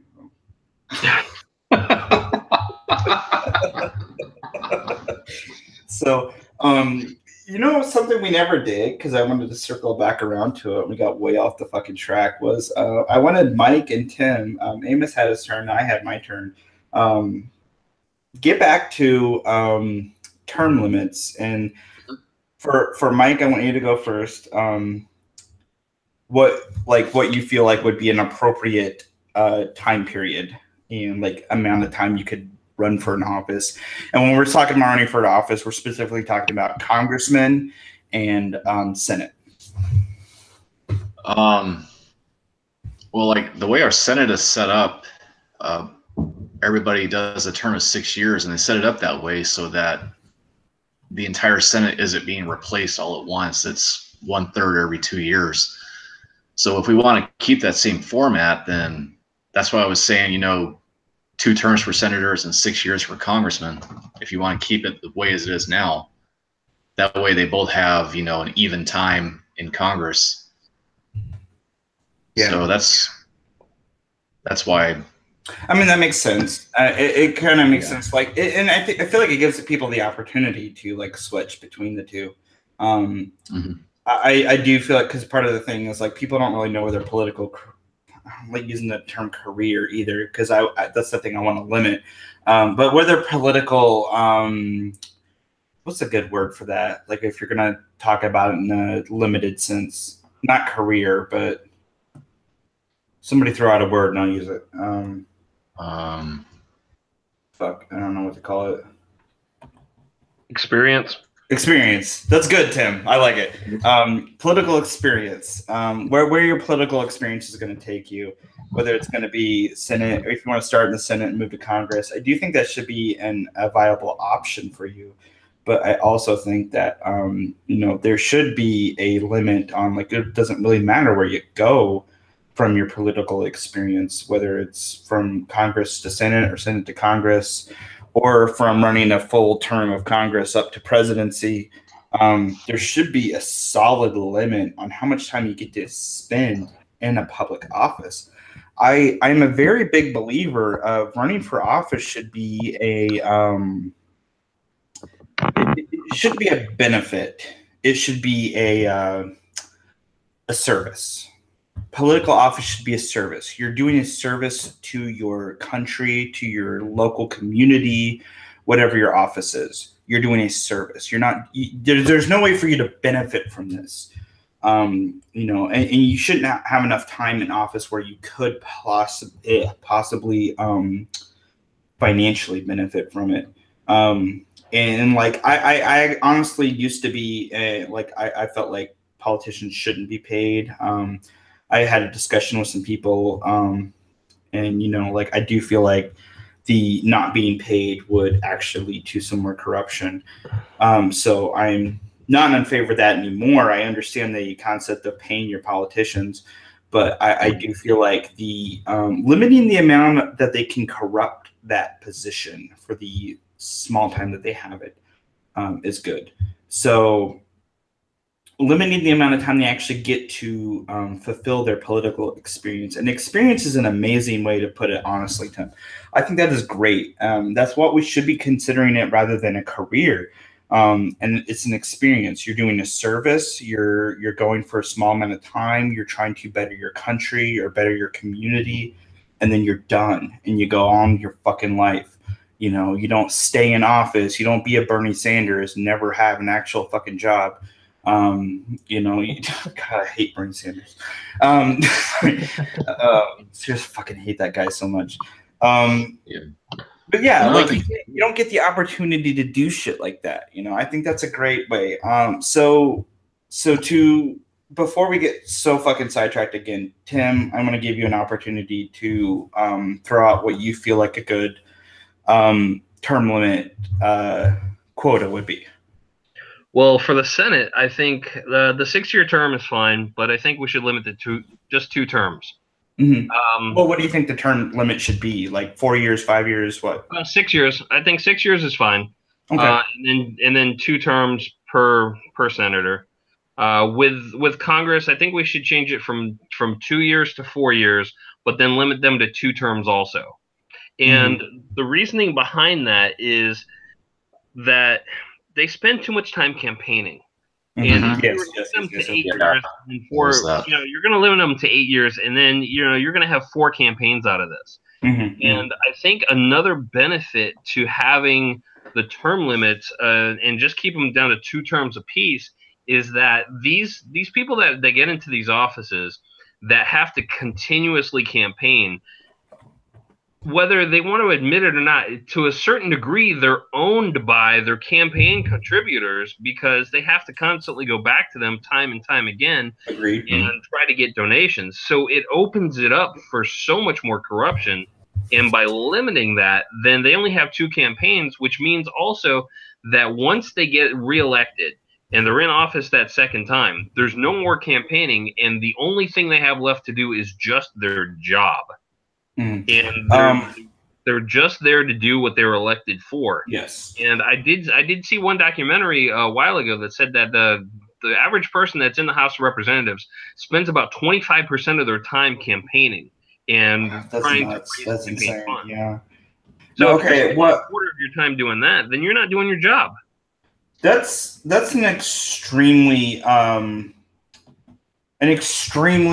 good point that you brought up that I don't think we've actually gone into yet, was the time you're spending campaigning and who donates to your campaign. And then in turn, because they donated to your campaign, you owe them favors. I do think campaigning should be streamlined where it's so much more simple, or where it's more like it's on the terms of, okay, well, let's talk about someone like Larry Sharpe, who most of his donations are from just fucking voters, and just people. It's not corporations. It's not businesses. I don't think businesses should be allowed to donate to a fucking campaign. That just doesn't even make sense. Why would we ever allow that? It's just ridiculous. But then you have these huge rich people who make these massive campaign donations. But then if you look at these smaller politicians, and you look at somebody like Larry Sharpe, who is running for governor of New York, the state of New York, which, God, I hope he wins, because if you don't know Larry Sharpe, look him up on Twitter. He's an awesome guy. It's Sharpe with an E at the end. Really good guy. I've actually talked to him on the phone once. He was an amazing dude. I really, really do hope he wins the election. I don't know what the odds of him winning are, because New York is fucking retarded. But what is not the whole state? No, yeah, it's we're talking about the whole state, not just the city. But he's an extremely amazing dude. But like he's looking for he looks for volunteers, and he looks for donations through just people like on Twitter and on Facebook, and just people, not businesses, not billionaires, just the average Joe. And that's who he's looking to, because those are the people he wants to vote for him. Like getting like a fucking $1 million donation from some asshole billionaire in New York doesn't mean anything to him if it doesn't actually help him get votes. He wants to change hearts and minds, and that's who he wants to actually help donate to his campaign, donate their time to this campaign, kind of shit like that. And I give him free publicity all the time, because I fucking love the guy. I mean, like, seriously, I am doing like the whole libertarian comic book right now, and Larry Sharpe is going to write a foreword for it once I'm able to give him some storyboards and stuff. And he's agreed to write a foreword. And when I talked to him on the phone, he was like, tell people my name is attached for donations to help fund this project. Larry Sharpe is an amazingly awesome dude. If you ever just look up his go to Think Liberty and look up his interview with them. It was really, really good. But just look up some Larry Sharpe interviews he's done with people. I mean, he's a really sharp guy. That's not, no pun intended. He's a really good guy. I did not mean to do that. I swear to God. But no, he's a really good guy. We're talking about a smaller politician who is turning more to the average Joe to help him get elected than the fucking millionaires. And I think we have far more to fear from the people who are pushing towards millionaires and businesses to get donations than we have somebody who, like Larry Sharpe, who is pushing more towards the average Joe to get his campaign funds and stuff like that.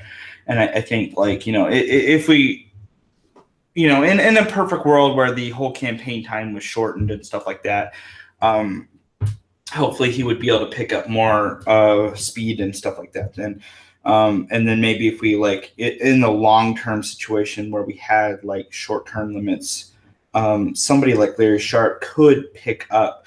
I do feel like that's one of the things when it comes to the whole campaign streamlining is there is a disadvantage for the small guy when it comes to campaigning, because they don't get the millionaire donations. They don't get the donations from corporations because they're not interested in furthering those people's ideas. So there's a disadvantage that comes from there. And I don't know if that's something we can fix in who's allowed to donate. Or if we even want to cross into that territory of whether we not can restrict who can donate based on how much money you have, kind of shit, or maybe how much somebody can donate at one time, kind of stuff. I feel like that would be a way to simplify it. Somebody was about to jump in. Who was it? Yeah, I think maybe we should save that for another live stream. I think that we could fill up a couple hours on that. That's a good point. That's a great point, Tim. I do think I'm going to write that down. Actually, I'm going to write that down right now as an idea for maybe I'll do it I'll probably do it Thursday, because I got Tuesday. I think I'm going to be devoting to just alt-right retards. What I'm trying to do, and I don't know who else. Wait, when's the alt-right talk? Alt-right talk's going to be on Tuesday. I think we're going to do the voting talk on Thursday. Everybody might not know yet, I'm actually going to be trying to split the it's going to be Tuesdays and Thursdays where I'm going to be doing my group streams like these.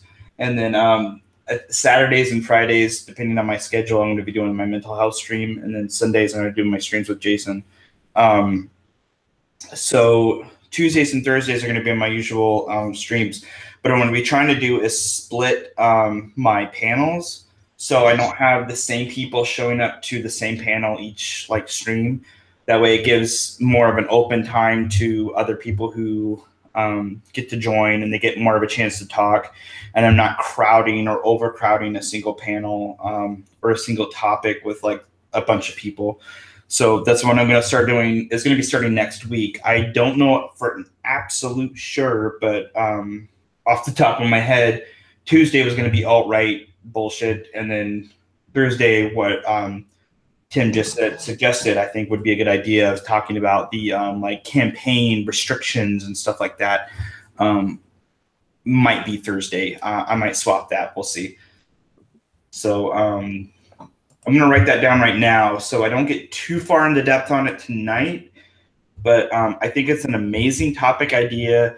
And like Tim said, we could probably end up talking about that for like a couple hours of like when it comes to campaigning, how do we restrict things and stuff like that.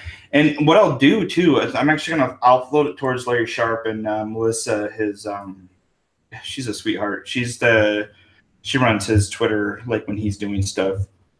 I'll float it towards them and then see if I actually get like Larry Sharp on one of the streams next week for the whole campaign thing discussion. We'll see what I can do.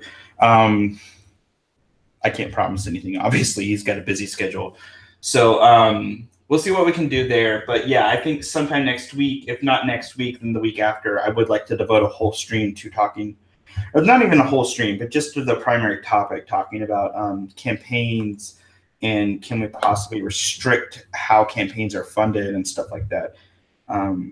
That's a good idea, devoting that to a whole stream, because I think if we go down that rabbit hole right now, it's already like 12 o'clock where I'm at. We've been on the stream for about 2 hours now.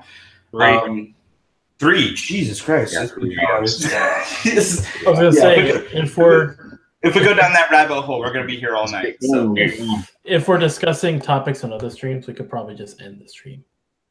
That's probably a good idea, honestly. It's 12 o'clock where I'm at now. I have to be up early tomorrow. So, well, okay. Getting on the term limits thing, I think everybody got a chance to kind of get Amos, Mike, Tim, all of you got a chance to give a little bit on what you think as far as term limits should be, at least when it comes down to the basis of congressmen and senators.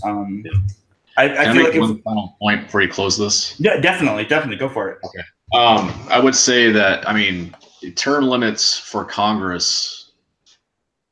One thing that we haven't touched on tonight, but definitely. Another great thing for term limits for Congress is that presidents come and go because we already have term limits set up for them.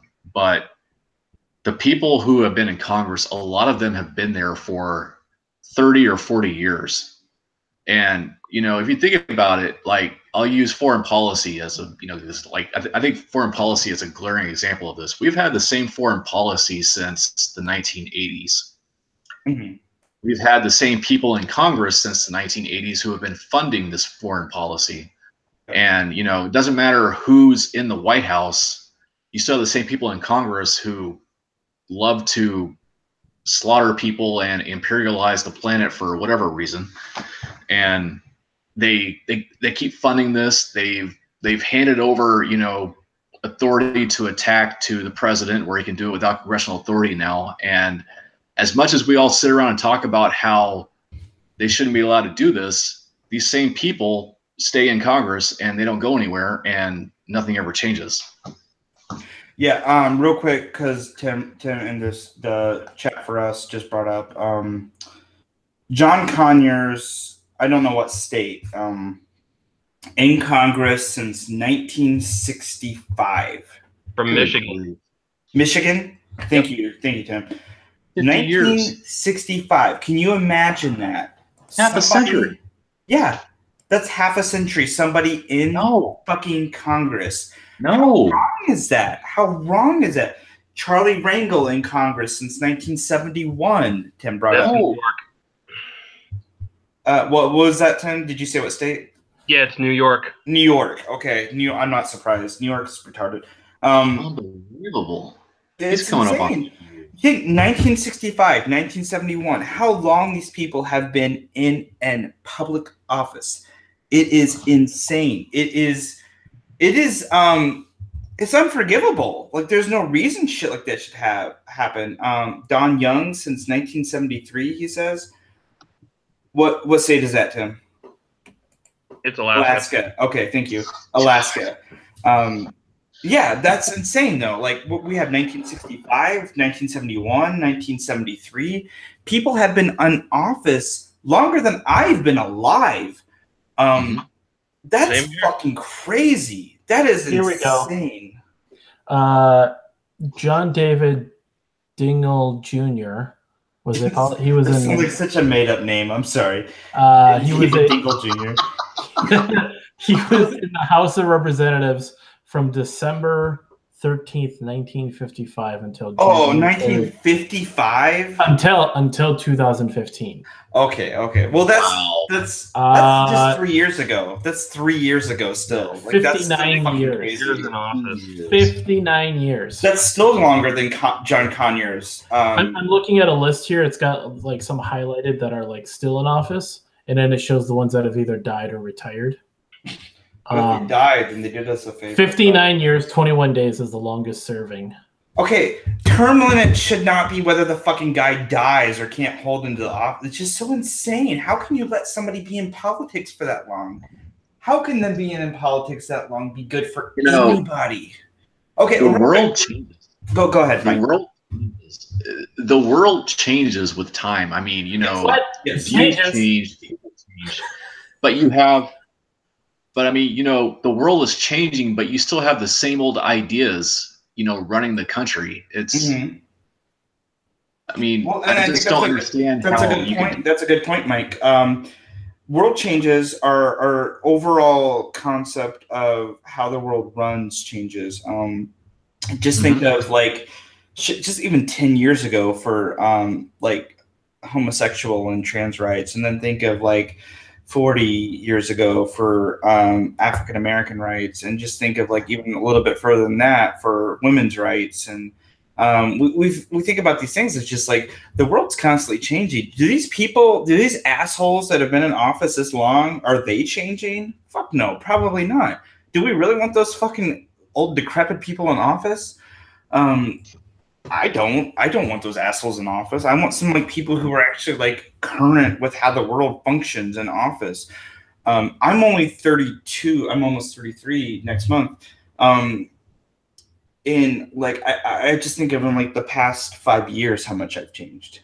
How much I've changed like sociologically. I used to think trans people were just the entire idea of trans was bullshit. And like even tonight, I actually had a discussion with my daughter about what trans was. And that's not something I would have ever done, like even 5 years ago. Like I wouldn't have done it. And like, because I was texting on Twitter and she's like, who are you texting? And I showed her Maya, Hiya, it's Maya, which is one of like my favorite trans person on the internet right now. She's just an absolute doll.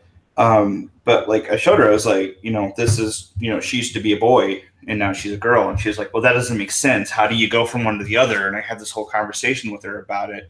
And that's not something I would have done like 5-6 years ago. I probably wouldn't have done that. I would have just been like, well, she's just an idiot. I would have said something like that. Cause I was stupid back then. And I think of how much I've grown as a person. Just over 5 years. And then I'm like, do we know that these people since, what was it, 1965 and still in office? Do we know that they're changing with the times? Do we know that they're growing as a person? We don't get to know shit like that. And that person's still in office. What was the state for John Conyers again, Tim? Do you remember? Michigan. Michigan, okay. Michigan, like seriously, Michigan. Do you keep voting this guy in office for that fucking how many? Like 40? That's 53 years now. Detroit is what he said. I wouldn't be surprised. Is he? Do you know if he's a Democrat or a Republican? I think he's a Democrat. I believe. It sounds like a Democrat. I mean, if it's fucking Michigan, I'm not surprised. And I'm sorry to my Michigan friends, but your state is stupid. No, my state's stupid too. My state is like super right wing. It's fucking retarded. You know what's the worst state in the union? I think. I'd love to hear it. Wisconsin. My wife is from Wisconsin. Western Detroit. No, I used to live in Wisconsin. I lived in Wisconsin for a few years. Not even a few years. Like I don't know, was it 5 or 6? No, about 5 years.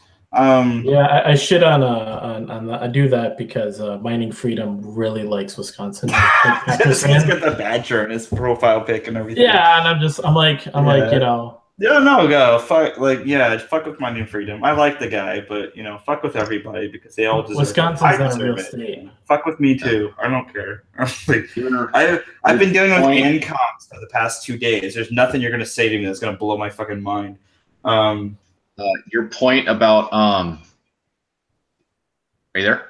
No, I'm here. Okay, keep going, man. Your point about if John Conyers changed with the times or not. Yes, I would love to hear it. He joined Congress in 1965. He retired last year because of harassment claims. He was harassing women. So I'm going to assume that no, he did not change with the time since he was probably still living like he was in 1965. That sounds like it. Yeah. Jesus Christ, what a fucking asshole. My God. Like, do we really want these people to like...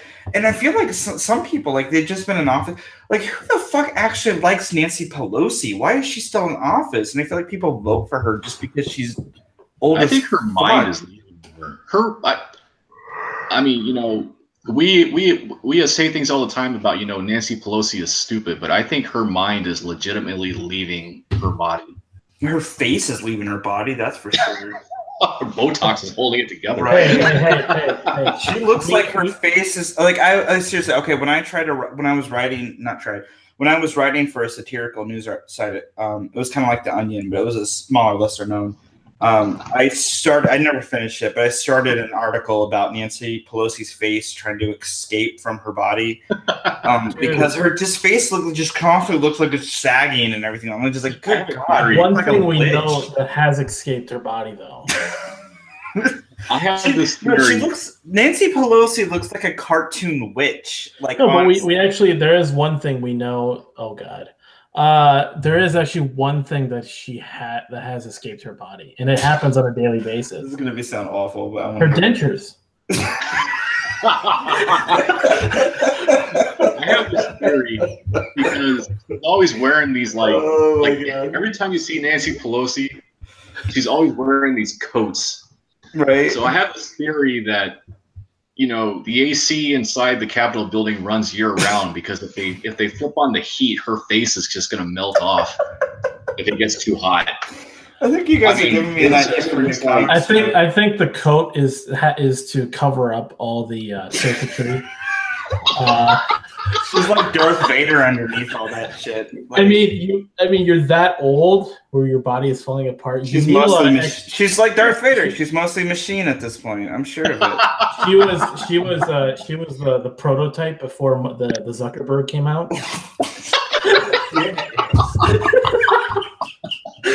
This is the second time you made me spit shit into my eyeballs. That brings up another point, guys. I gotta stop taking a drink when you talking. Sorry. Keep going, Ted. I'm sorry. This current session of Congress in the House of Representatives has the highest average age of any Congress in the past. The average age in the House of Representatives is 59 and a half.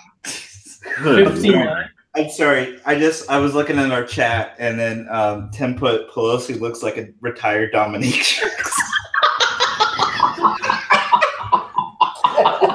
Good Lord, Tim.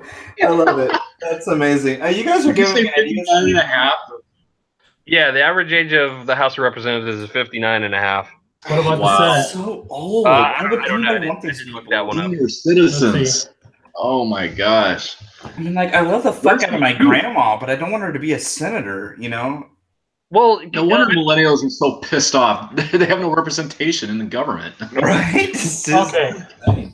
well, it's look bunch at. of old grandmas and grandpas, and like nobody fucking cares what they think anymore. I mean, look at John McCain. The guy's 80 years old with a brain tumor and refuses to retire. Right? That's insane. That's a great point. It's fucking ludicrous. I mean, think about it like this. Also, is that the type of tumor he has causes confusion. I think we could have an entire stream based on how old senators and congressmen are. So they're so fucking old and just stupid at this point.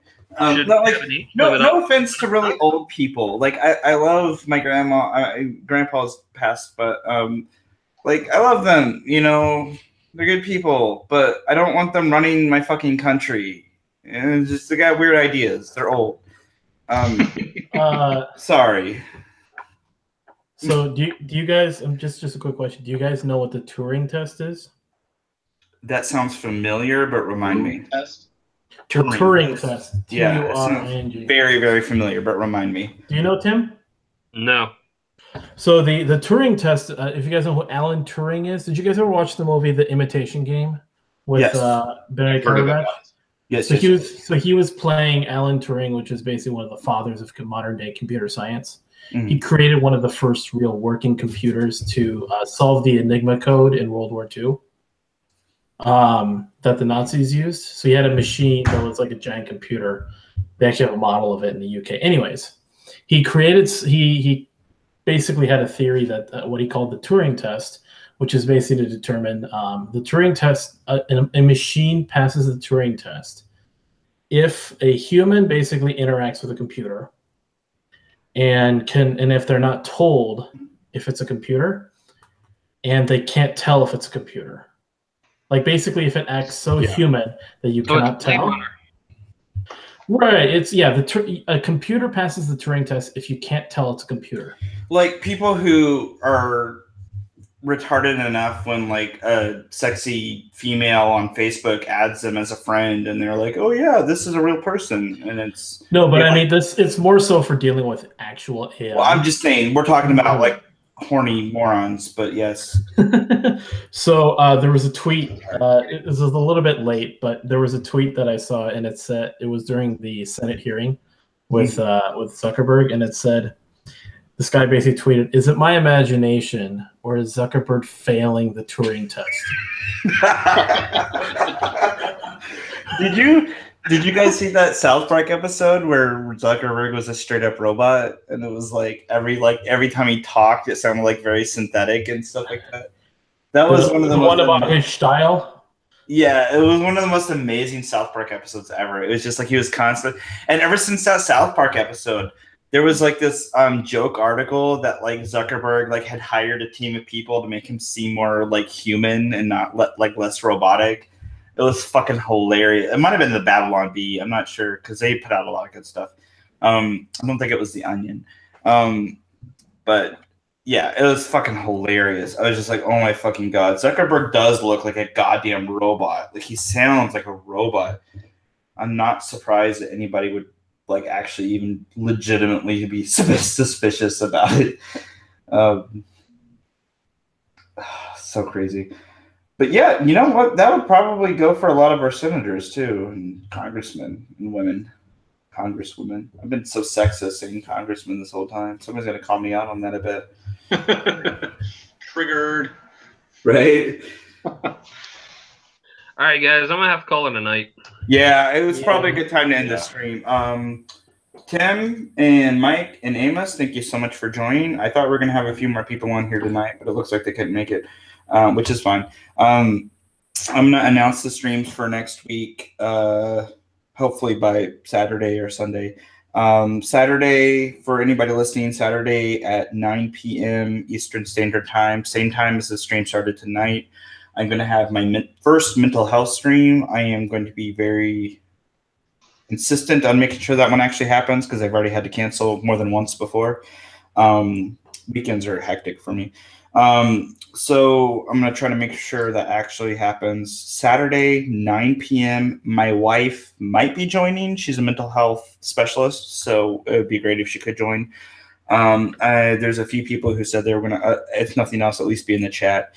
So anybody who's interested in that mental health stuff, it's just going to be a general discussion. I'm going to try to make it a weekly thing on the weekend, Fridays and or Saturdays, mental health stuff. Sundays, usually at 6 p.m. Eastern Standard Time, me and Jason have our streams. And then I'm trying to keep the schedule at Tuesday and Thursdays at 9 p.m. Eastern Standard Time. We're going to start doing the group streams every week that way. So like I said before, I'm going to try to keep it a divided roster where we have different people on Tuesday and different people on Thursday. So I'm not just talking to the same people over and over again, and that gives me more of a chance to get more new people inside and stuff like that, and it's not overcrowded every time. No, this was an amazing chat. All of you guys, thank you so much. Everybody that was in the chat, Jason, Madness, Chaos, everybody, thank you so much for joining. I really, really, really appreciate it.